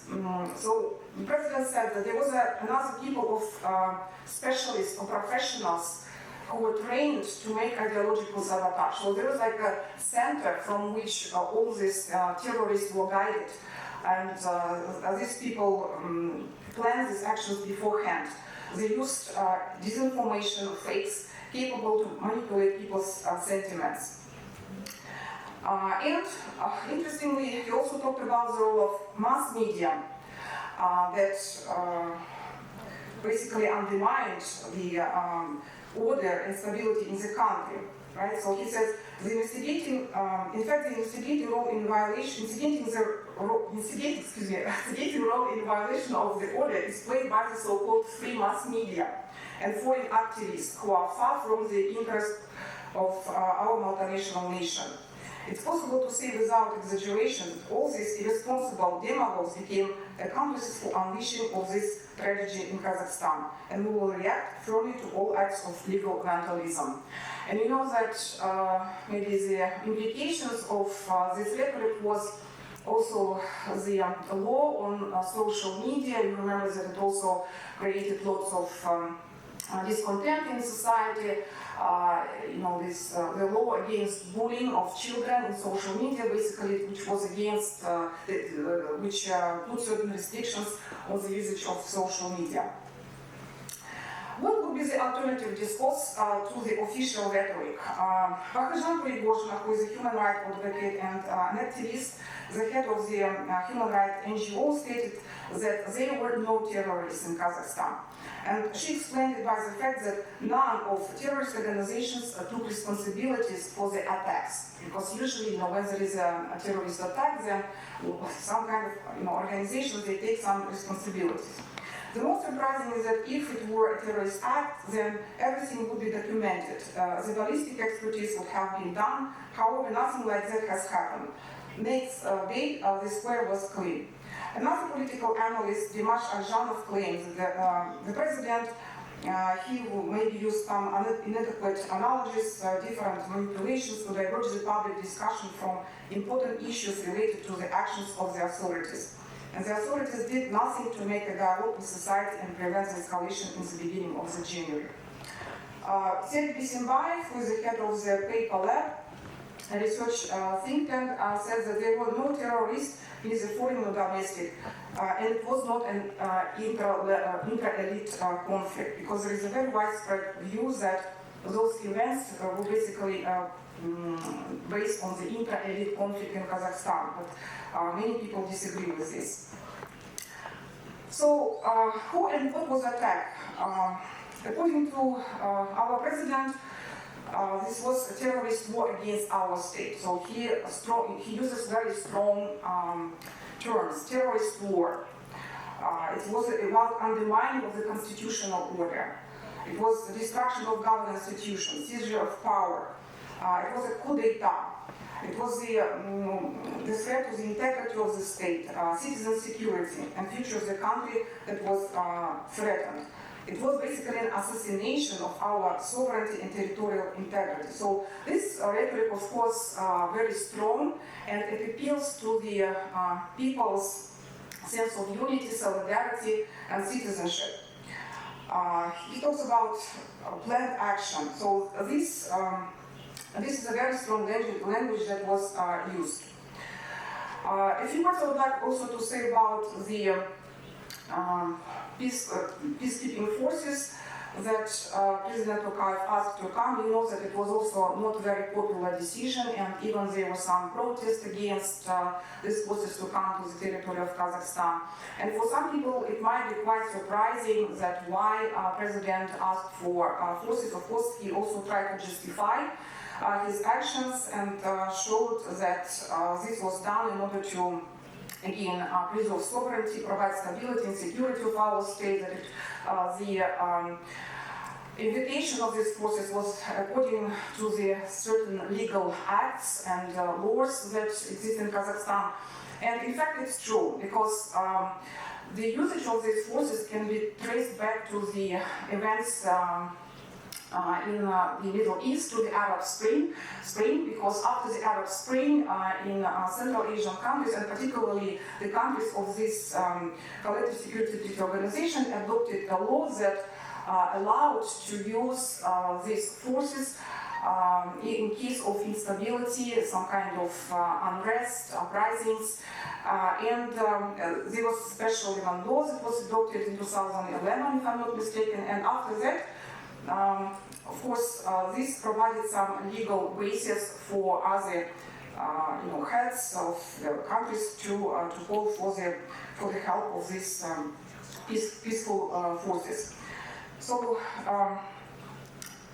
we also see certain kind of justifications, and also the president used metaphors. The use of metaphors is also a very interesting tool that is used by political leaders.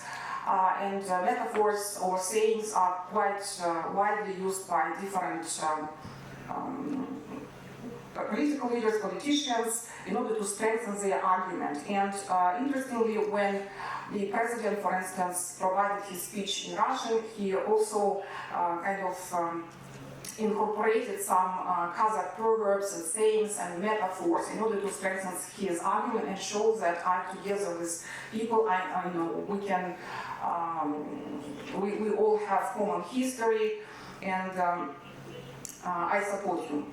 So I just want to give you a couple of them. So for instance, he uses this proverb, the saying, Kazakh saying that there is no worse enemy than a traitor. Which is like an old Kazakh saying, old Kazakh proverb, and he says that among those who wanted to make this coup d'etat, they were famous people who occupied high-rank positions, and they are state traitors. So we have to give some valuable evaluation of those events. Another proverb, for instance, he says that we have to be, patience is gold, so we have to be patient. Again, providing speech in Russian, he gives some proverbs in Kazakh. And another one, also important proverb that he is using, is that without order there is no country. So these proverbs strengthen his argument that we have to be together, we have to create one country, and we have to be together.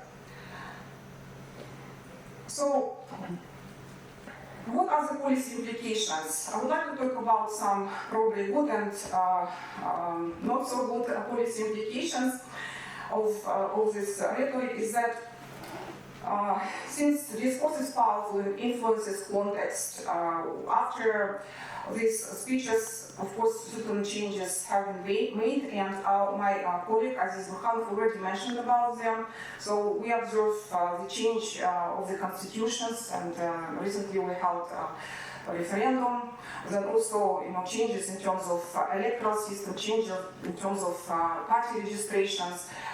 We see that also the President wants to conduct reforms in the army and security forces, so there are lots of positive changes that have been done, and we hope that it will continue. However, we also can see some negative things, such as that this rhetoric of terrorist war, coup d'etat, threat to sovereignty, integrity, of course, were important to legitimize the unpopular actions, such as shooting and, for instance, the invitation of the peacekeeping forces of the Collective Security Treaty Organization. So basically, this also was about the survival of the regime behind this state rhetoric, and we know that international community, and I think that Zhalibek will be talking about, tried to insist on international investigation. You know that we have the domestic investigation going on about the events in January. However, there is no international investigation yet. And we can observe some kind of interpretation, a gap in differences in interpretations of the January events by the elite on the one hand and activists. And just yesterday, you know that we also had the message from the president, and it was mentioned that about this, 20,000 of terrorists who appeared. Basically, this number came from the old leadership of the national security forces. Okay, thank you so much. And if you have questions, we can discuss later.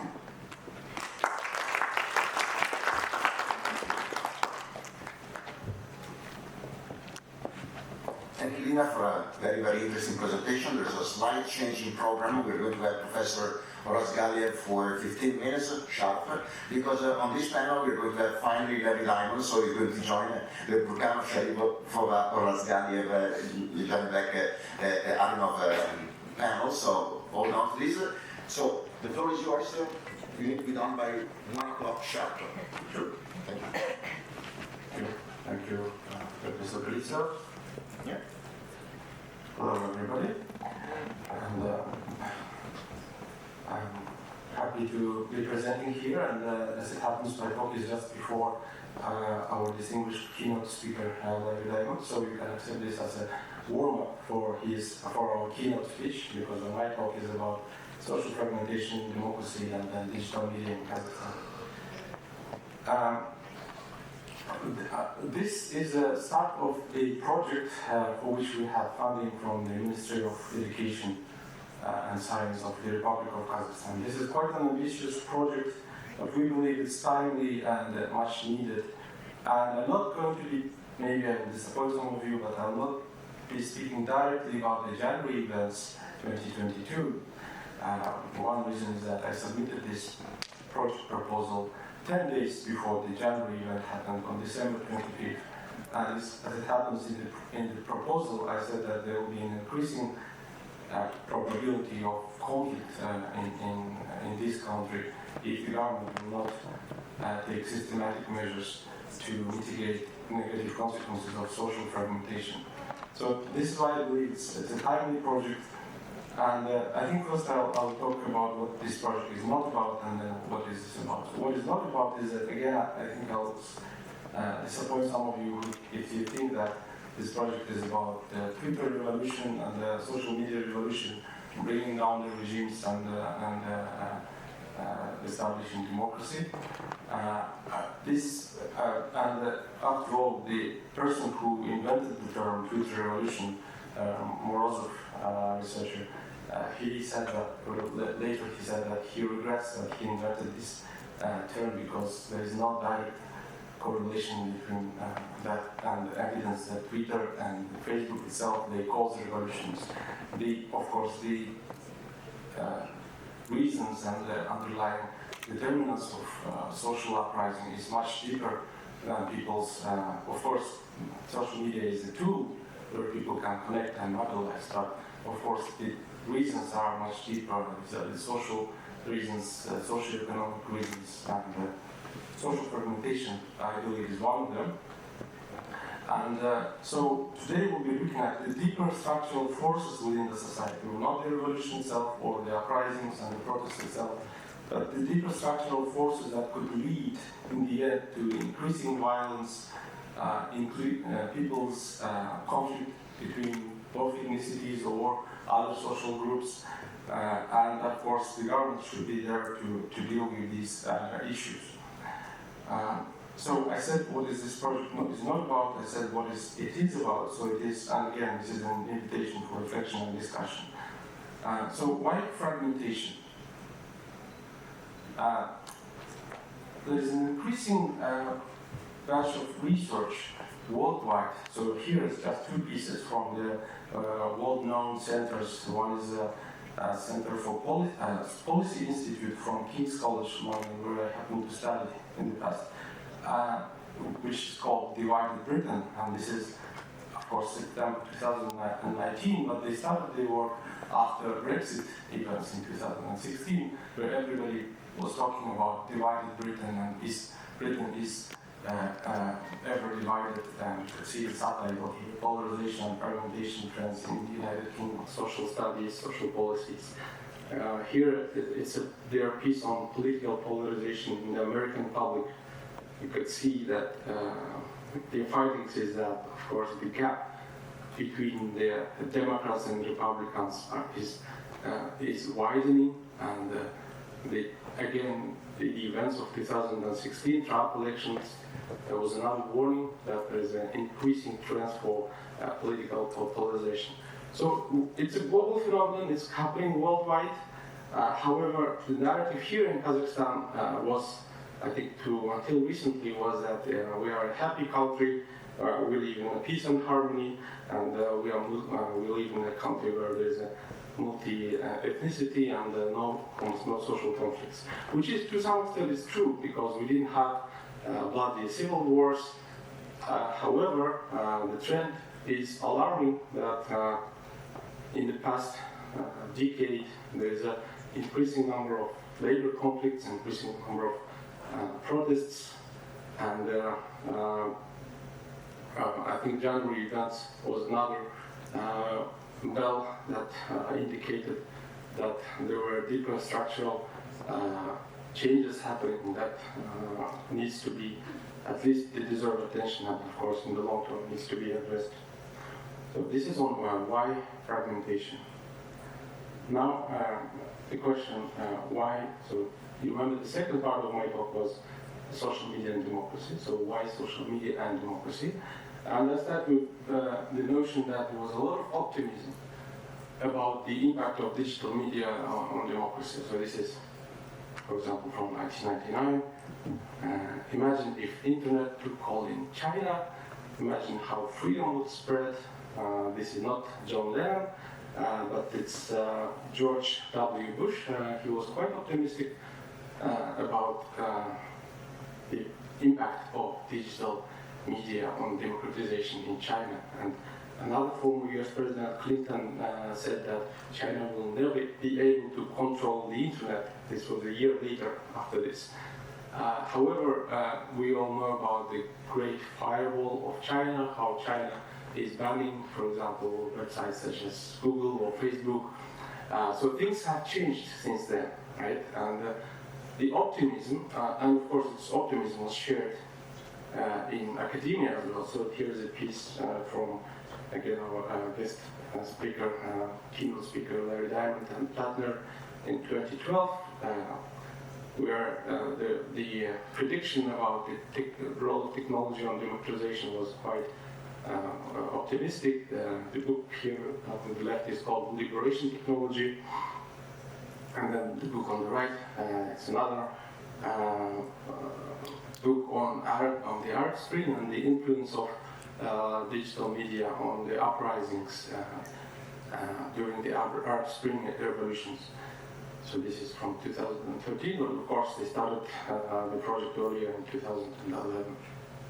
So we can see that there was a lot of optimism, and then back then at this time I was studying in the United Kingdom, and the people were asking when is the Central Asian Spring is going to happen, and we had these protests about the land reform in Kazakhstan, and there was a lot of blog posts, and the people seemed to be quite active on social media. So again, there was a lot of hope that social media will bring more reforms to Central Asian countries. However, as I said, there was a lot of optimism in the beginning, but later you could see that the discourse has changed. So, for example, a special issue from the Journal of Democracy about in the aftermath of the US elections in 2016, where the talk is about can democracy survive the internet. So it's not about the fourth wave, that the optimism, you can see that it was now changed with the concerns about the survival of democracy. And this is about, of course, the United States. And if you look at the other places, so this is a more recent book by Guriev and Treisman, where they talk about spin dictators and how the modern dictators adapting to use digital technologies as a tool for repression, for limiting freedom of speech, as a tool to spread propaganda, and of course the fake news sometimes is the case. So you could see that within even less than 10 years, the discourse has changed, and of course, what are the implications for policymakers? It's a big question. But the key question that I'll be asking today is how did we get from optimism about the future of democracy to can democracy survive? So it's sort of a big picture and the state of the art of the field, but also what are the challenges that digital media present for democratic governance. And here I will try to make some relevant case studies from Kazakhstan.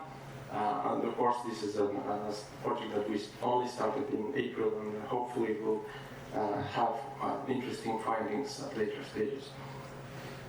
A little bit of theory. I'll try to be short because we don't have too much time. So previously, of course, modernization was, people tend to believe that modernization is the driving force of democracy, but I think this theory is not popular anymore. However, you could see the link between information age and the digital revolution, that the the media would be informing citizens, so better informed citizens make better voting decisions, and in the end, it's based on the assumption that new media provides wider access to information, and new media facilitates free speech because people who didn't have access to free speech or information with the new media or digital media would have now unlimited access without government control of media. So this is the assumption that looks like more and more people are starting to challenge these assumptions, and which I will also try to do today, because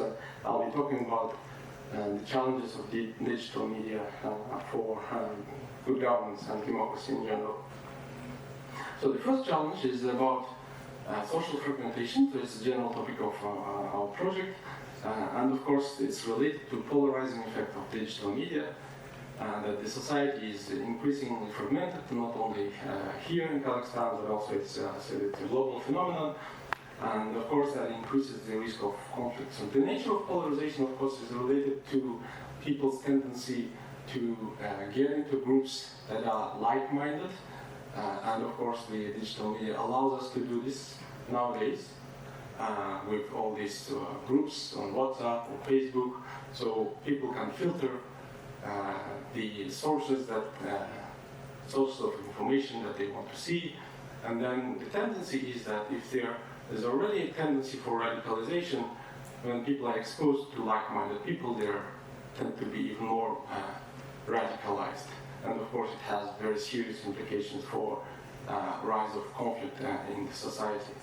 And for example, this is one of the prominent researchers in the field, where he said that group polarization means that members of the deliberating group predictably move towards more extreme point of the direction indicated by the members' pre-deliberation tendencies. And there are examples, of course. For example, this is from Obama's speech, where he says that certain people watch Fox News and the other people they read the New York Times. I don't have too much time, so I think I'll have to move on. But for Kazakhstan, the relevance is that we could see that there is intensifying and more number of conflicts. Kordai conflict was mentioned earlier by my colleague, but also January conflicts, and we are also interested in studying example of Janosian, where it looks like, of course, the society certainly is not homogeneous in terms of it's not the same that, for example, the population in Nur-Sultan or Almaty.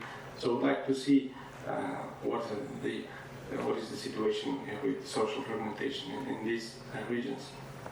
Okay, the second challenge is about post-truth era, and I think that here I have a good example of the last year's vaccination campaign in Kazakhstan, where the government started the vaccination campaign.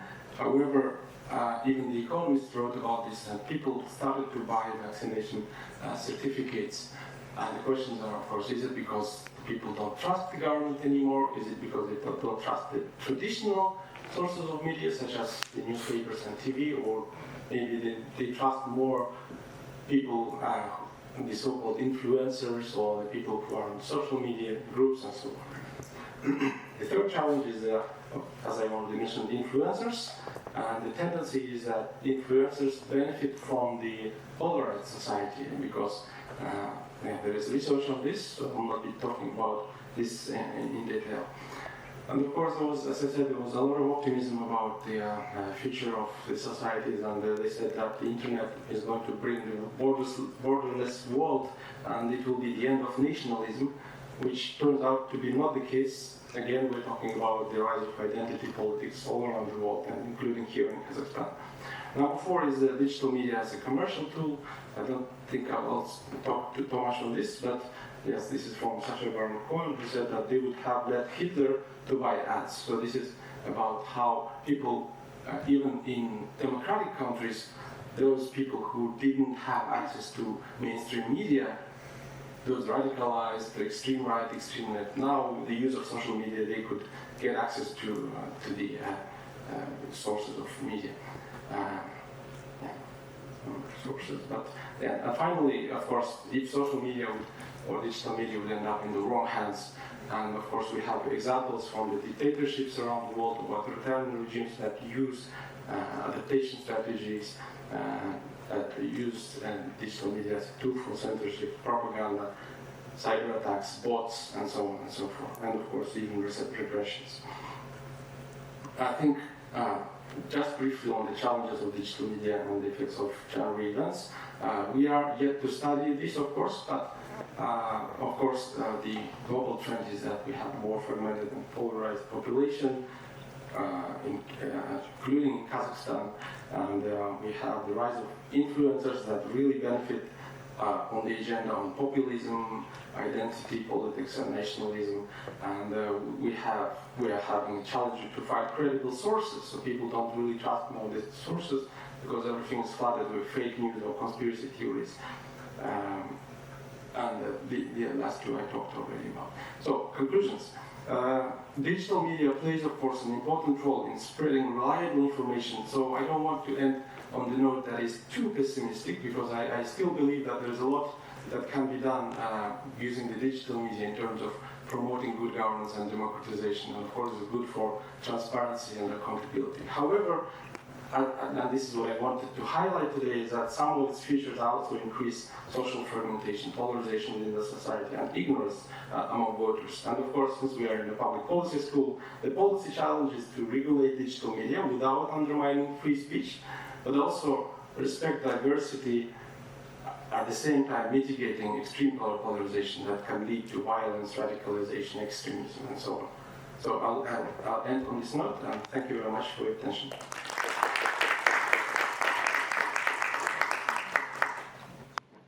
It's a pleasure to introduce probably the most important speaker of the day. Dr. Larry Diamond is a senior fellow at the Hoover Institute in Stanford University, and more importantly, is one of the world leading experts on political transition, democratic quality, democratic transition, reverse transition, and so forth and so on. And he kindly agreed to talk to us, and it's wonderful that he has the opportunity to present in this panel, because his research interest, his talk is very much aligned with what our colleagues here have just presented. So I don't think I need to say anything else.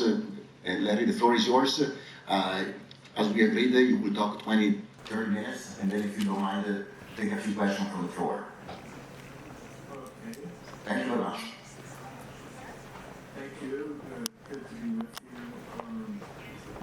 Sorry for the confusion about timing. I am going to share my screen if I can find it.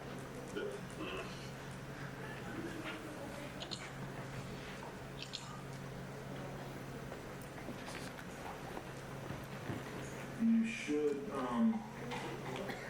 yeah, sure. On my slides now? Yeah. So I want to talk first about the global democratic recession, and then, if I have time, a little bit about democratic transition.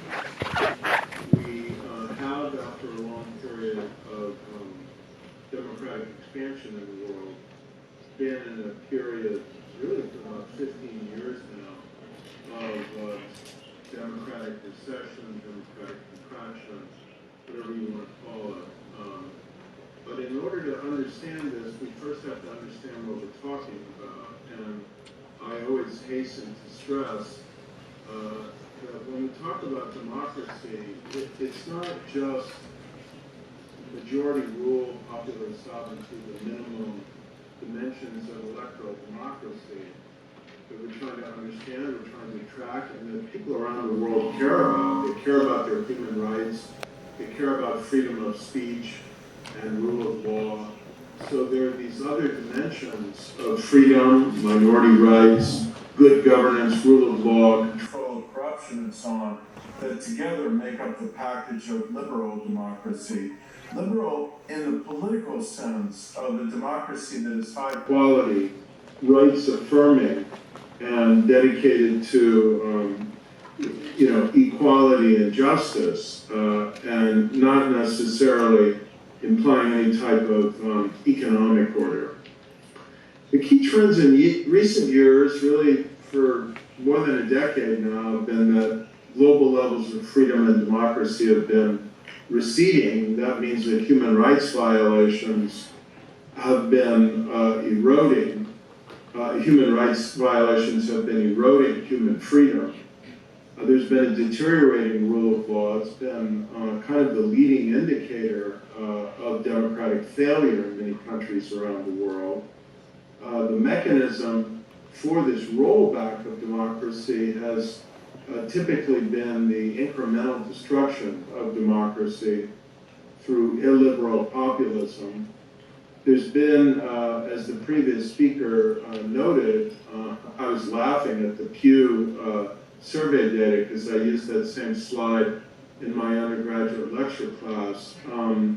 It's a very revealing slide about how the American people have been separating into incompatible partisan and ideological camps, but the political class is even more polarized, one can show, than the American public. And I do agree that social media has been a major contributor to this.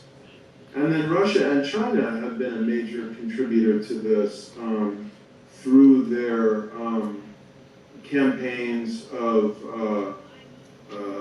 false information, disinformation, and malign intervention in the political dialogues and social media exchanges and other phenomenon of democracies around the world.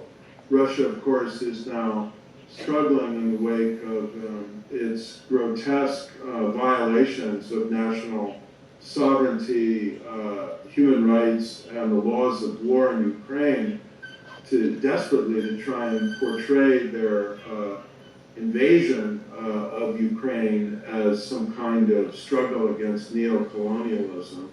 It's the most recent and dramatic example of how Vladimir Putin's regime twists reality and truth for its own authoritarian ends. And this has had some contributing effect to the general climate of siege and recession of democracy in the world. There's been some decay of democratic trust and values in the US and Europe, along with the polarization, and then things have gotten worse in the pandemic. We have a number of leaders of established democracies like Brazil, India, Hungary, which is no longer a democracy, the Philippines, Turkey, Bangladesh, who are at various points along the trajectory of rolling back constitutional democracy and trying to implant a personalistic or corrupt or populist authoritarian regime. We've also had a number of instances where regimes that weren't democracies, but at least had some political space, for example, in in Cambodia and Uganda, that space has kind of disappeared as these have become monolithic, one-party, one-man authoritarian regimes. And then the existing autocracies of the world have become even more repressive, and that includes notably China and Russia, but also Egypt, Saudi Arabia, Venezuela. One could point to many countries. You see here in this slide the trends in terms of two levels of democracy in the world. The level of electoral democracy, the ability of people to choose and replace their leaders in free and fair elections. And then the subset of countries which peaked at 34% of all countries over 1 million population. The subset of countries that meet a more demanding test of liberal democracy with a decent rule of law and substantial protection for personal freedoms. The percentage of states with populations over 1 million people that could be said to be electoral democracies peaked in 2006 at about 57%. And you can see for the last decade and a half, it's been sliding back gradually. It's still almost at half of all of these states, but now a little less. Freedom House tracks the level of political rights and civil liberties in the world every year. And we can compare the ratio of countries that are gaining in freedom to the countries that are declining. And you can see that in the first 15 years after the end of the Cold War in 1990, many more countries were gaining in freedom each year than were declining. Often 2.5 or 3 times as many countries gaining as declining. And then beginning in 2006, the portrait reverses, and for the last decade and a half, in each of these years, only about 50 to 70% as many countries gain in freedom each year as the number that decline. And last year, the ratio was only 40% as many countries gaining as the number declining.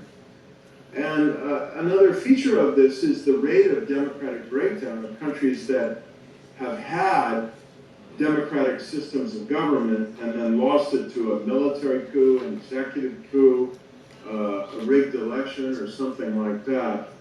The percentage of states that have suffered democratic breakdowns in a decade has been increasing.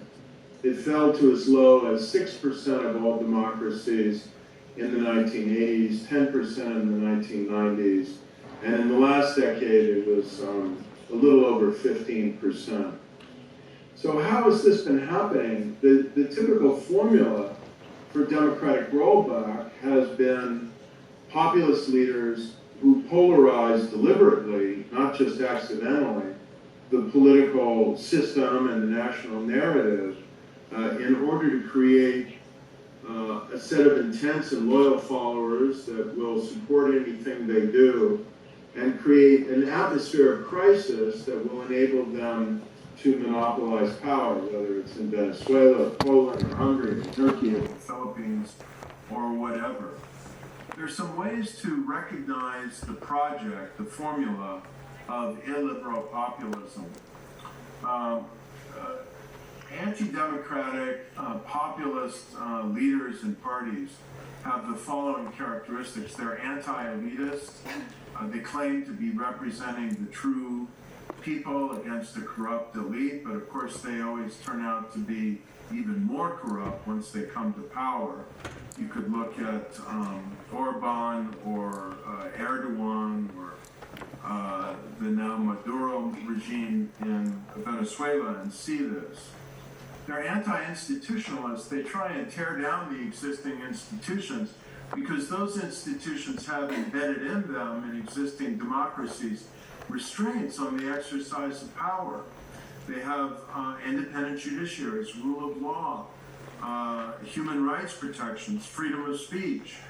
And these are things that populists who want to monopolize power don't like. They're anti-pluralist in the sense that they don't believe there are multiple legitimate tendencies and opinions in a competitive political system. They believe there's one right and true answer, and that they have it.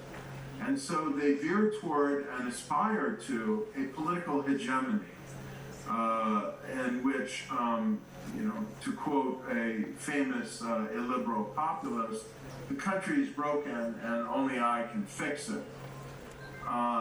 Their political project is therefore what we call plebiscitary, as in a plebiscite, a direct vote of the people.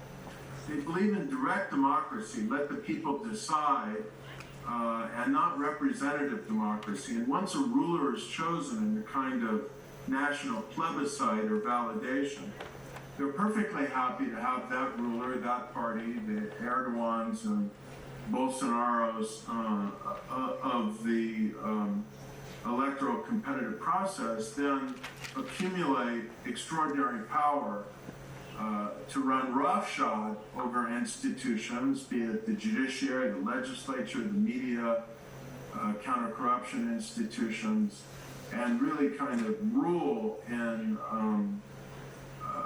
a super executive fashion. These projects are, it seems, always illiberal. They are intolerant of religious, ethnic, nationality minorities. And this project of anti-pluralism, anti-elitism, anti-institutionalism almost always is fused with anti-religious, ethnic, and nationality minorities. It's very hegemonic and very contemptuous of social difference. And so it tends to be hyper-nationalist and anti-globalization as well. And this is why it's not only a dangerous formula internally in terms of rights of speech and opposition and so on, but it can represent a danger on the international stage as well. We have seen democracy disappear gradually in many of the countries I've talked about, the countries that I've named, through a process of what I call the autocrat's 12-step program. They seize power and then incrementally try to destroy restraining institutions, civil society, independent media, and the rule of law, and then monopolize power. That's what their game is about. And so this involves delegitimizing opposition parties and voices, stripping the judiciary of its independence so they can be slavish defenders of the new political order, undermining the media of independence so that it will be bought up and controlled by agents of the ruling party and the authoritarian ruler, getting control of public broadcasting, constraining internet freedom, and trying to diminish the independence of civil society, not only through restrictive laws, but by criminalizing flows of international assistance to various monitoring, human rights, good governance, and pro-democracy types of organizations. They pull the business community into this and corrupt it as well. They bend the state bureaucracy and security services to their will. And then in the end, if they take over electoral administration, there's nothing left. They just rig themselves back into power.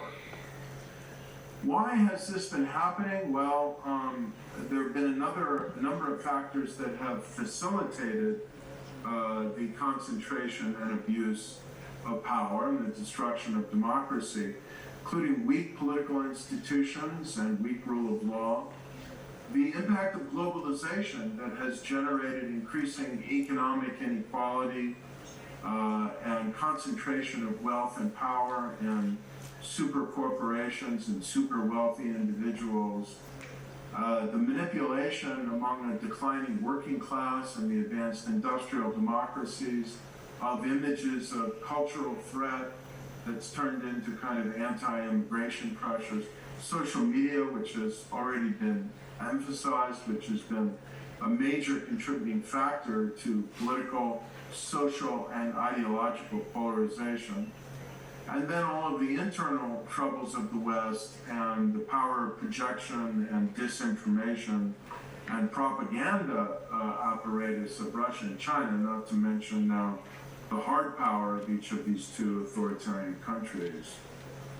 I have been warning for some time about the particular power surge of China, which is the fastest growing military in the world, and the way that really all of these countries have been what I call supercharging authoritarianism, both through traditional means and authoritarian cooperation in organizations like the Shanghai Cooperation Organization, and through more conventional means of hard power, coercion, and even military force.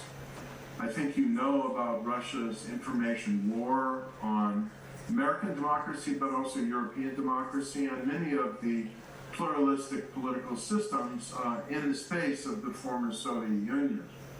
But China has its lavish, well-funded, and extensive influence operations as well as probably the largest in dollar terms global propaganda apparatus in the world now. I want to say a few words about democratic transitions. I've got about 10 minutes left. There are three ways that transitions happen in the world. From above, by elites who decide that they need to exit for one reason or another. You see some examples here, but two of the most famous examples of elite-led or initiated transitions to democracy that turned out to be very successful democratic transitions were Spain in the mid-1970s and Taiwan in the late 1980s and 1990s. Then, of course, the most common method is negotiated or what we call pacted transitions, when there's a balance of power between political opposition that's often united across various divides of the social and political nature, and that may not have enough power to dictate the terms of a transition, but has enough power to force the regime to negotiate with it. And then the balance of power produces mutual concessions and a negotiated exit of the authoritarian regime. This usually results from a combination of pressure from below and constraint on the transition process from above to protect the vested interests of the former ruling elite. We saw this with the Polish Roundtable negotiations that led to a democratic transition, negotiated transitions from military rule in several Latin American countries, including Uruguay and Korea, and of course the exit from apartheid in South Africa. Usually the deal is that the country returns to democracy, but the existing distribution of wealth and corporate power really isn't touched. And so this can leave behind a superficially stable democracy, but with a lot of inequality and injustices. And often it requires as well agreeing, as in Chile, to some constitutional arrangements that give the old order undue power and protection and what are called birth defects in terms of the constitutional structure of the regime that can take, as they have taken in Chile, a long time to address and correct.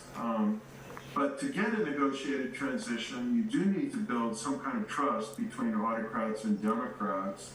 There needs to be an attitude of pragmatism and flexibility on each side. And at the same time, the democratic opposition has got to have the ability to mobilize society and even turn them out into the streets, because very few authoritarian regimes lead purely of their own accord. So even if it's a negotiated exit, they do have to be pressured to lead. The third type of transition, I've talked about transitions from above, transitions with the balance of power, in which there are negotiations.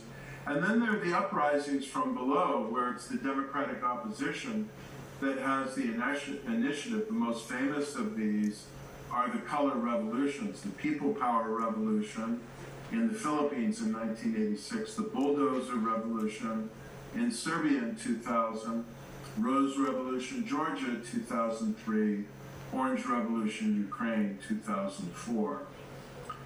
And this is usually a rapid, doesn't have to be violent, it's much better if it's peaceful, transition from authoritarian rule, in which we usually see, as in the Philippines and Ukraine, the security forces dividing and refusing to intervene to save the regime. The Orange Revolution is, of course, you know well, the iconic example of this. My colleague Michael McFall has tried to study these and discern what have been the common features of these rapid transitions from below. They've tended to have what we call competitive authoritarian regimes with not democratic elections, but some space for political opposition and civic and media pluralism. They featured an unpopular incumbent who would lose in a free and fair election. And crucially, I can't emphasize this enough, a united and organized opposition. If you want a peaceful transition from authoritarianism to democracy, one of the most important lessons I can stress is the imperative of uniting the opposition. And that's often why authoritarian regimes will run other candidates in their authoritarian elections to try and divide the opposition and seed the opposition with provocateurs to try and divide the opposition. Independent election monitoring played a crucial role in these transitions to show that the regime was committing electoral fraud and didn't really win the election. There has been a great value to having some independent media that has been able to publicize the regime fraud and encourage and inspire the political opposition to protest. And in each of these cases, it ultimately came to massive levels of mobilization, including in the Philippines in 1986, in several cases beginning with the Philippines and the People Power Revolution. There were over 1 million people in the streets of the capital city saying that the corrupt regime of the authoritarian ruler with its rigging of elections simply had to go. As the previous speaker noted, in these early years, what I called liberation technology played an important role, but I think he was quite correct to note that the momentum and initiative of digital media has really now shifted to authoritarian regimes which have much more ability to thwart the use of this technology and turn it on its head than was the case, say, 15, 20 years ago. And then crucially, again, splits or defections in the military and the police. When the opposition unites and the regime and its supporting security apparatus divide, that's when you get democratic transitions. I want to conclude by saying I have just a couple minutes how important it is, not only for successful transition, but for a successful democracy after the transition, that transitions adhere to methods of nonviolent civil resistance and a firm commitment to nonviolence. When oppositions engage in violence, they tend to unite rather than divide the security apparatus. Moreover, they divide rather than unite the opposition. They may alienate more moderate elements of the opposition that are ready to turn against the regime, but not in a violent fashion. They may contribute to the polarization of latent divisions in the society and make it difficult to compromise. And, if it turns out to be extremely violent, you get a political culture of war, not of democracy, of obedience to authority, intolerance of opposition, severe hierarchy. None of this is very conducive to democracy. So, those are some of the challenges of a democratic order in this day and age. And I'm now going to open it for questions. Have I stopped sharing my screen? Yep. Yes. Okay. So I'm trying to get back to Zoom, but anyway, I can sort of see you all. There we go. Thank you. Thank you. So the rest of my time is completely up to you. Anyone who has a question is welcome to ask it. Do you have any questions?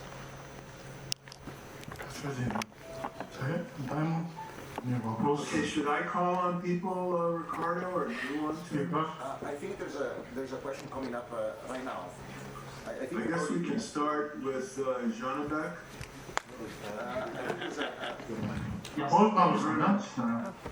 Sorry, do you hear me?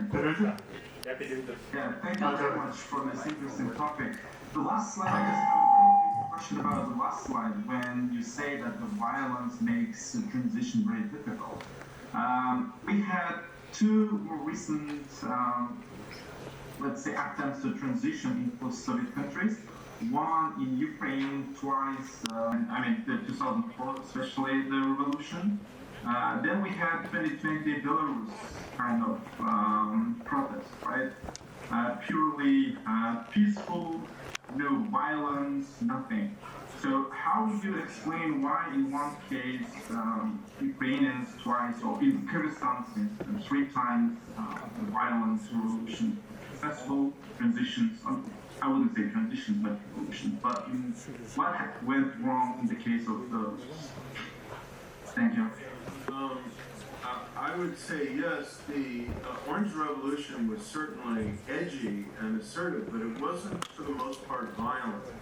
And the reason why it succeeded, and I'd say the Revolution of Dignity as well, is precisely because it largely successfully adhered to what's called strategic nonviolence. And so instead of driving the security forces into the arms of President Kuchma or President Yanukovych later, again, it divided the security forces or induced them to remain neutral. Ukraine, I think most scholars of this subject would take as a very dramatic affirmation of my argument that when movements of opposition to authoritarian rule are able to remain nonviolent, they're more likely to be successful. Violent movements may well force a regime out of power, but their success rate in terms of maintaining democracy is not very good. And Kyrgyzstan, I do think, is an example here. If you look at one uprising after another, none of them have really succeeded very well in being able to sustain a democratic form of government. Now, I would ask you, Janabek, to do this mental experiment. Let's say that when the post-election protests erupted in Belarus, what was it, a year ago or a little more, that instead of having Putin in power in Russia, you had someone like Gorbachev, who made it clear that he was not going to intervene he in Eastern Europe, now let's say in post-Soviet space. Let's say that the dictator was on his own. I think he would have fallen. I think the security forces would have divided, as they did in Ukraine, or defected, and Lukashenko would have fallen. What saved him was not just Russian troops and security forces intervening, it was the psychological knowledge that Putin was not going to let Lukashenko go under, because Belarus was just, look at the map, too close to Moscow. So I think that was the critical distance, the critical factor, distance too close to Moscow compared with Ukraine much further away. Let's go to Conrad next. Thank you for the presentation and the response. I wanted to learn from you, and in this case is the case of transition in Egypt. The military was much accommodative to the citizens, but the outcome of it has not been a sustained democracy. How do we explain this scenario? I think it's actually not that difficult to explain. So the revolution in Egypt in 2011 that toppled Mubarak from power did not result in a democracy. It was a very, very crude and rough election. And soon after he came to power, Mohamed Morsi, who in the first round only won about 25% of the vote, and only won in the second round because he was running against a clone of the regime, and Mr. Shafiq. And then Morsi and the Muslim Brotherhood, instead of recognizing that they were still a minority force and they had to assemble a broad coalition and be very inclusive, tried to monopolize political power and drive for political power because they were worried that they might be wiped out. They made a severe miscalculation and have brought on exactly the calamity that they thought they were maybe going to avoid. And so the regime, and Egypt was chaotic in this period. There was weak political order, a lot of economic disarray. By June of 2013, when General al-Sisi staged his coup at the end of June or so, there was widespread disenchantment with the, post-transition government, and particularly with the Muslim Brotherhood and its leadership. I don't think this was a mandate for authoritarian rule. I think that Egyptians hoped that it would bring political order and maybe some more gradual process of political change. But, the problem is once democracy is wiped out and you get an autocratic force or the military back in power, then they don't necessarily restore democracy. I mean, look what happened in Nigeria after the coup in 1983. It took them 16 or so years to get back to power as civilian democratic rule. So it's just a tragedy that often, political forces misuse the moment of transition in ways that don't lead to a successful democratic transition, much less democratic consolidation.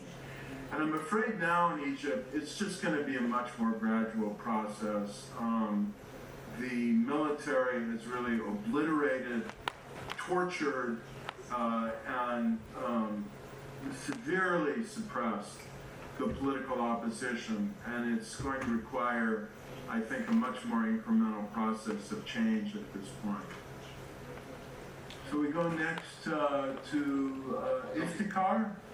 Thank you, Professor Diamond. Very concise and comprehensive presentation. And my question is, I would like to draw your attention to the established democracies and what Farid Zakaria and many others have called, they are becoming illiberal democracies. So we can take an example of the United States or India or France or Hungary or for that matter Britain. If we take the recent events of, let's say, last 2 decades, and what has been happening in these established democracies, they are losing democratic norms, if not institutions, and the way you define democracy to me appears very narrow definition. So I was looking at the 12 checklists, and I checked almost 11 or 12 thinking of the United States of America and France and India. Please, if you could throw some light on it. Thank you. Well, I think your question is timely and well placed, but we need to be very analytical and discriminating from one country to the next to see how well the model fits each country, and not just each country, but each country at different periods of time. There is absolutely no question that with Donald Trump as president, we were headed down the path of illiberal populism, and who knows, maybe in an authoritarian direction. Trump certainly aspired to, in my opinion, most of those 11 or 12 steps. Fortunately, our institutions were strong enough, but, to withstand the challenge, but, it was a pretty serious challenge, and we'll see what happens in the future. In the case of France, well, yeah, there's some illiberal tendencies and a couple of very nasty illiberal political leaders, but even a very weak and unpopular president, Emmanuel Macron, was able to pretty decisively defeat Marine Le Pen and her National Rally, formerly National Front party. And so, the established more liberal parties have lost ground in France, but are still the dominant parties by far. In Germany, Alternative for Germany lost ground in the last election. Germany has seen a revival, I think, of liberal democracy. The same in Sweden, the same in much of continental Europe, actually. I think the story of Europe, even Britain, has been a kind of erosion of momentum for far-right anti-immigrant parties, and at least a stabilization of, if not renewed progress for liberal democracy. So without ignoring some pretty unsavory tendencies in France and some other countries, I think there's been a swing back toward more liberal norms and healthier multi-party competition and marginalization of extreme far-right forces in a lot of these European countries. And Australia has held up pretty well, and the Labour Party has come back to power recently. In Australia, New Zealand has one of the highest quality democracies. Japan's doing okay. Taiwan has a very high quality democracy. Korea's just had electoral alternation.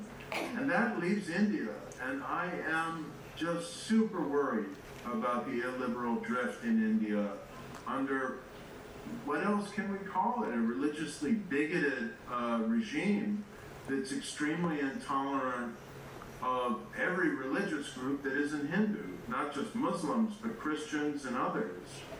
And increasingly, I think Modi is showing not just illiberal, but hegemonic and authoritarian tendencies. So I do think India, in particular, is kind of slipping down that path I highlighted, and I hope that the media and civil society can mount the strength and resilience to try to contain it. But of course, the BJP and Modi, they're very clever actors, and they know that independent media and independent civil society, independent scholars, those are, the enemies of the illiberal project. So that's what Modi and the BJP are trying to go to war against. Larry, sorry, we have two quick questions, one here from the floor and the other from Francesco online. Very quick, because we need to wrap up because we are fantastically behind schedule. Thank you.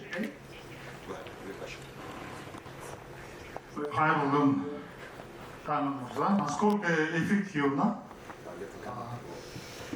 держать контакты с автократами и в свете последних событий не лучше ли разделить автократов на группу адекватных и группу безнадежных автократов?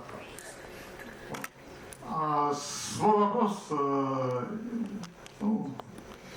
я обосную тем, что президент Франции Макрон заявил, что за полгода он переговаривал с Путиным более 100 часов.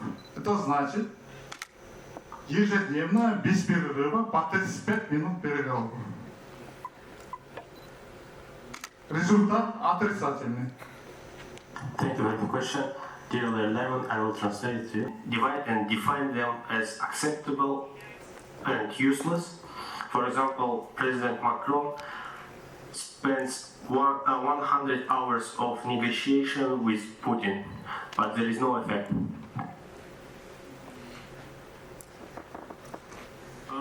Well, yeah, I heard the interpretation. Yeah, I mean, what can I say? I didn't think that Macron was going to persuade Putin. I think he has his own agenda. If you're saying we should make distinctions among authoritarian regimes, I think all kinds of distinctions can be and need to be made among authoritarian regimes. First of all, the degrees of authoritarianism, but also the quality of governance. one of the things that we were wrong about is that we thought Putin was a state builder, a modernizer, and he turned out to be just an incredibly corrupt kleptocrat who created a hollow state and not a functionally effective modern state. And, you know, if you've got to make distinctions among authoritarianism, when you get a developmental state that is at least building capacity and controlling corruption, building institutions, and creating separation between the ruler and the ruler's family on the one hand and state institutions on the other, it leaves a legacy that's more likely to, you know, someday in the future make a democratic transition. And Korea and Taiwan are examples of that. Okay, I think we're at the last question now. Yeah, Francesco, this question. Thank you very much. Professor Simon, I'm Francesco Mancini from the Lee Kuan Yew School of Public Policy in Singapore. I have a question focused more on the digital media and the role of digital media on this sort of path toward illiberalism. Do you think that there is something inherited into the way digital media are set up that are moving, you know, dialogues toward extremes and somehow lending themselves to be well managed by autocratic regimes? And if so, what liberal democracy can do to regain control of digital media, to move them back to the kind of optimism that we had 10, 15 years ago? So, of course, this is a question we would want to ponder for the next couple of hours. It's so big, it demands that level of attention. But since we're at the end, I'll just provide a few bullet points, which I'm sure is all you're really expecting at this point. Number one, I think one of the intrinsic features of not all social media, but some social media that contribute to this problem is anonymity. When people can hide behind a wall of anonymity, they're much more likely to be abusive and engage in polarizing, venomous, and antisocial behavior. Now this creates a dilemma because people in authoritarian contexts need anonymity to protect themselves. And some ideas have been raised about limited anonymity so that people in conditions of threat and danger might be anonymous to others or the state, but that a social media company would be able to verify that it's a real human being, not a robot, and hold individuals accountable for abusive behavior. So that leads to point number two, that we need much more, these social media companies, they have to some extent taken on the role of editors. And so they do have a responsibility to engage in content moderation in a more serious way to root out violence and abusive behavior and obvious sources of disinformation on the internet, and at least label it, downgrade it. That leads to the third thing, which is now the algorithms of the social media companies are designed to privilege outrage, anger, emotion, hatred, disinformation, because these go viral more quickly. These fixate people's attention on the social media platform more quickly, and it means that the social media companies collect more data and sell more ads and get more revenue and make more profits. So I think we need algorithmic transparency and some kind of regulation of that as well. And then finally, I'll just conclude. I think Europe is, the European Parliament have gone a lot further than most of the United States. We're trying to follow this a little bit in California with the general data protection regulations and other initiatives to protect people's privacy and to make their data and portable across units and to impose some discipline on these companies, we do need stronger, transparent, democratic government regulation. Thank you very much, Larry. Thank you. States that we should be back here by 2:30 to start the next round of panels. I don't think that's feasible, so I'll give you 45 minutes. I'm sorry to make the best of the rest of the day. Thank you. And enjoy lunch.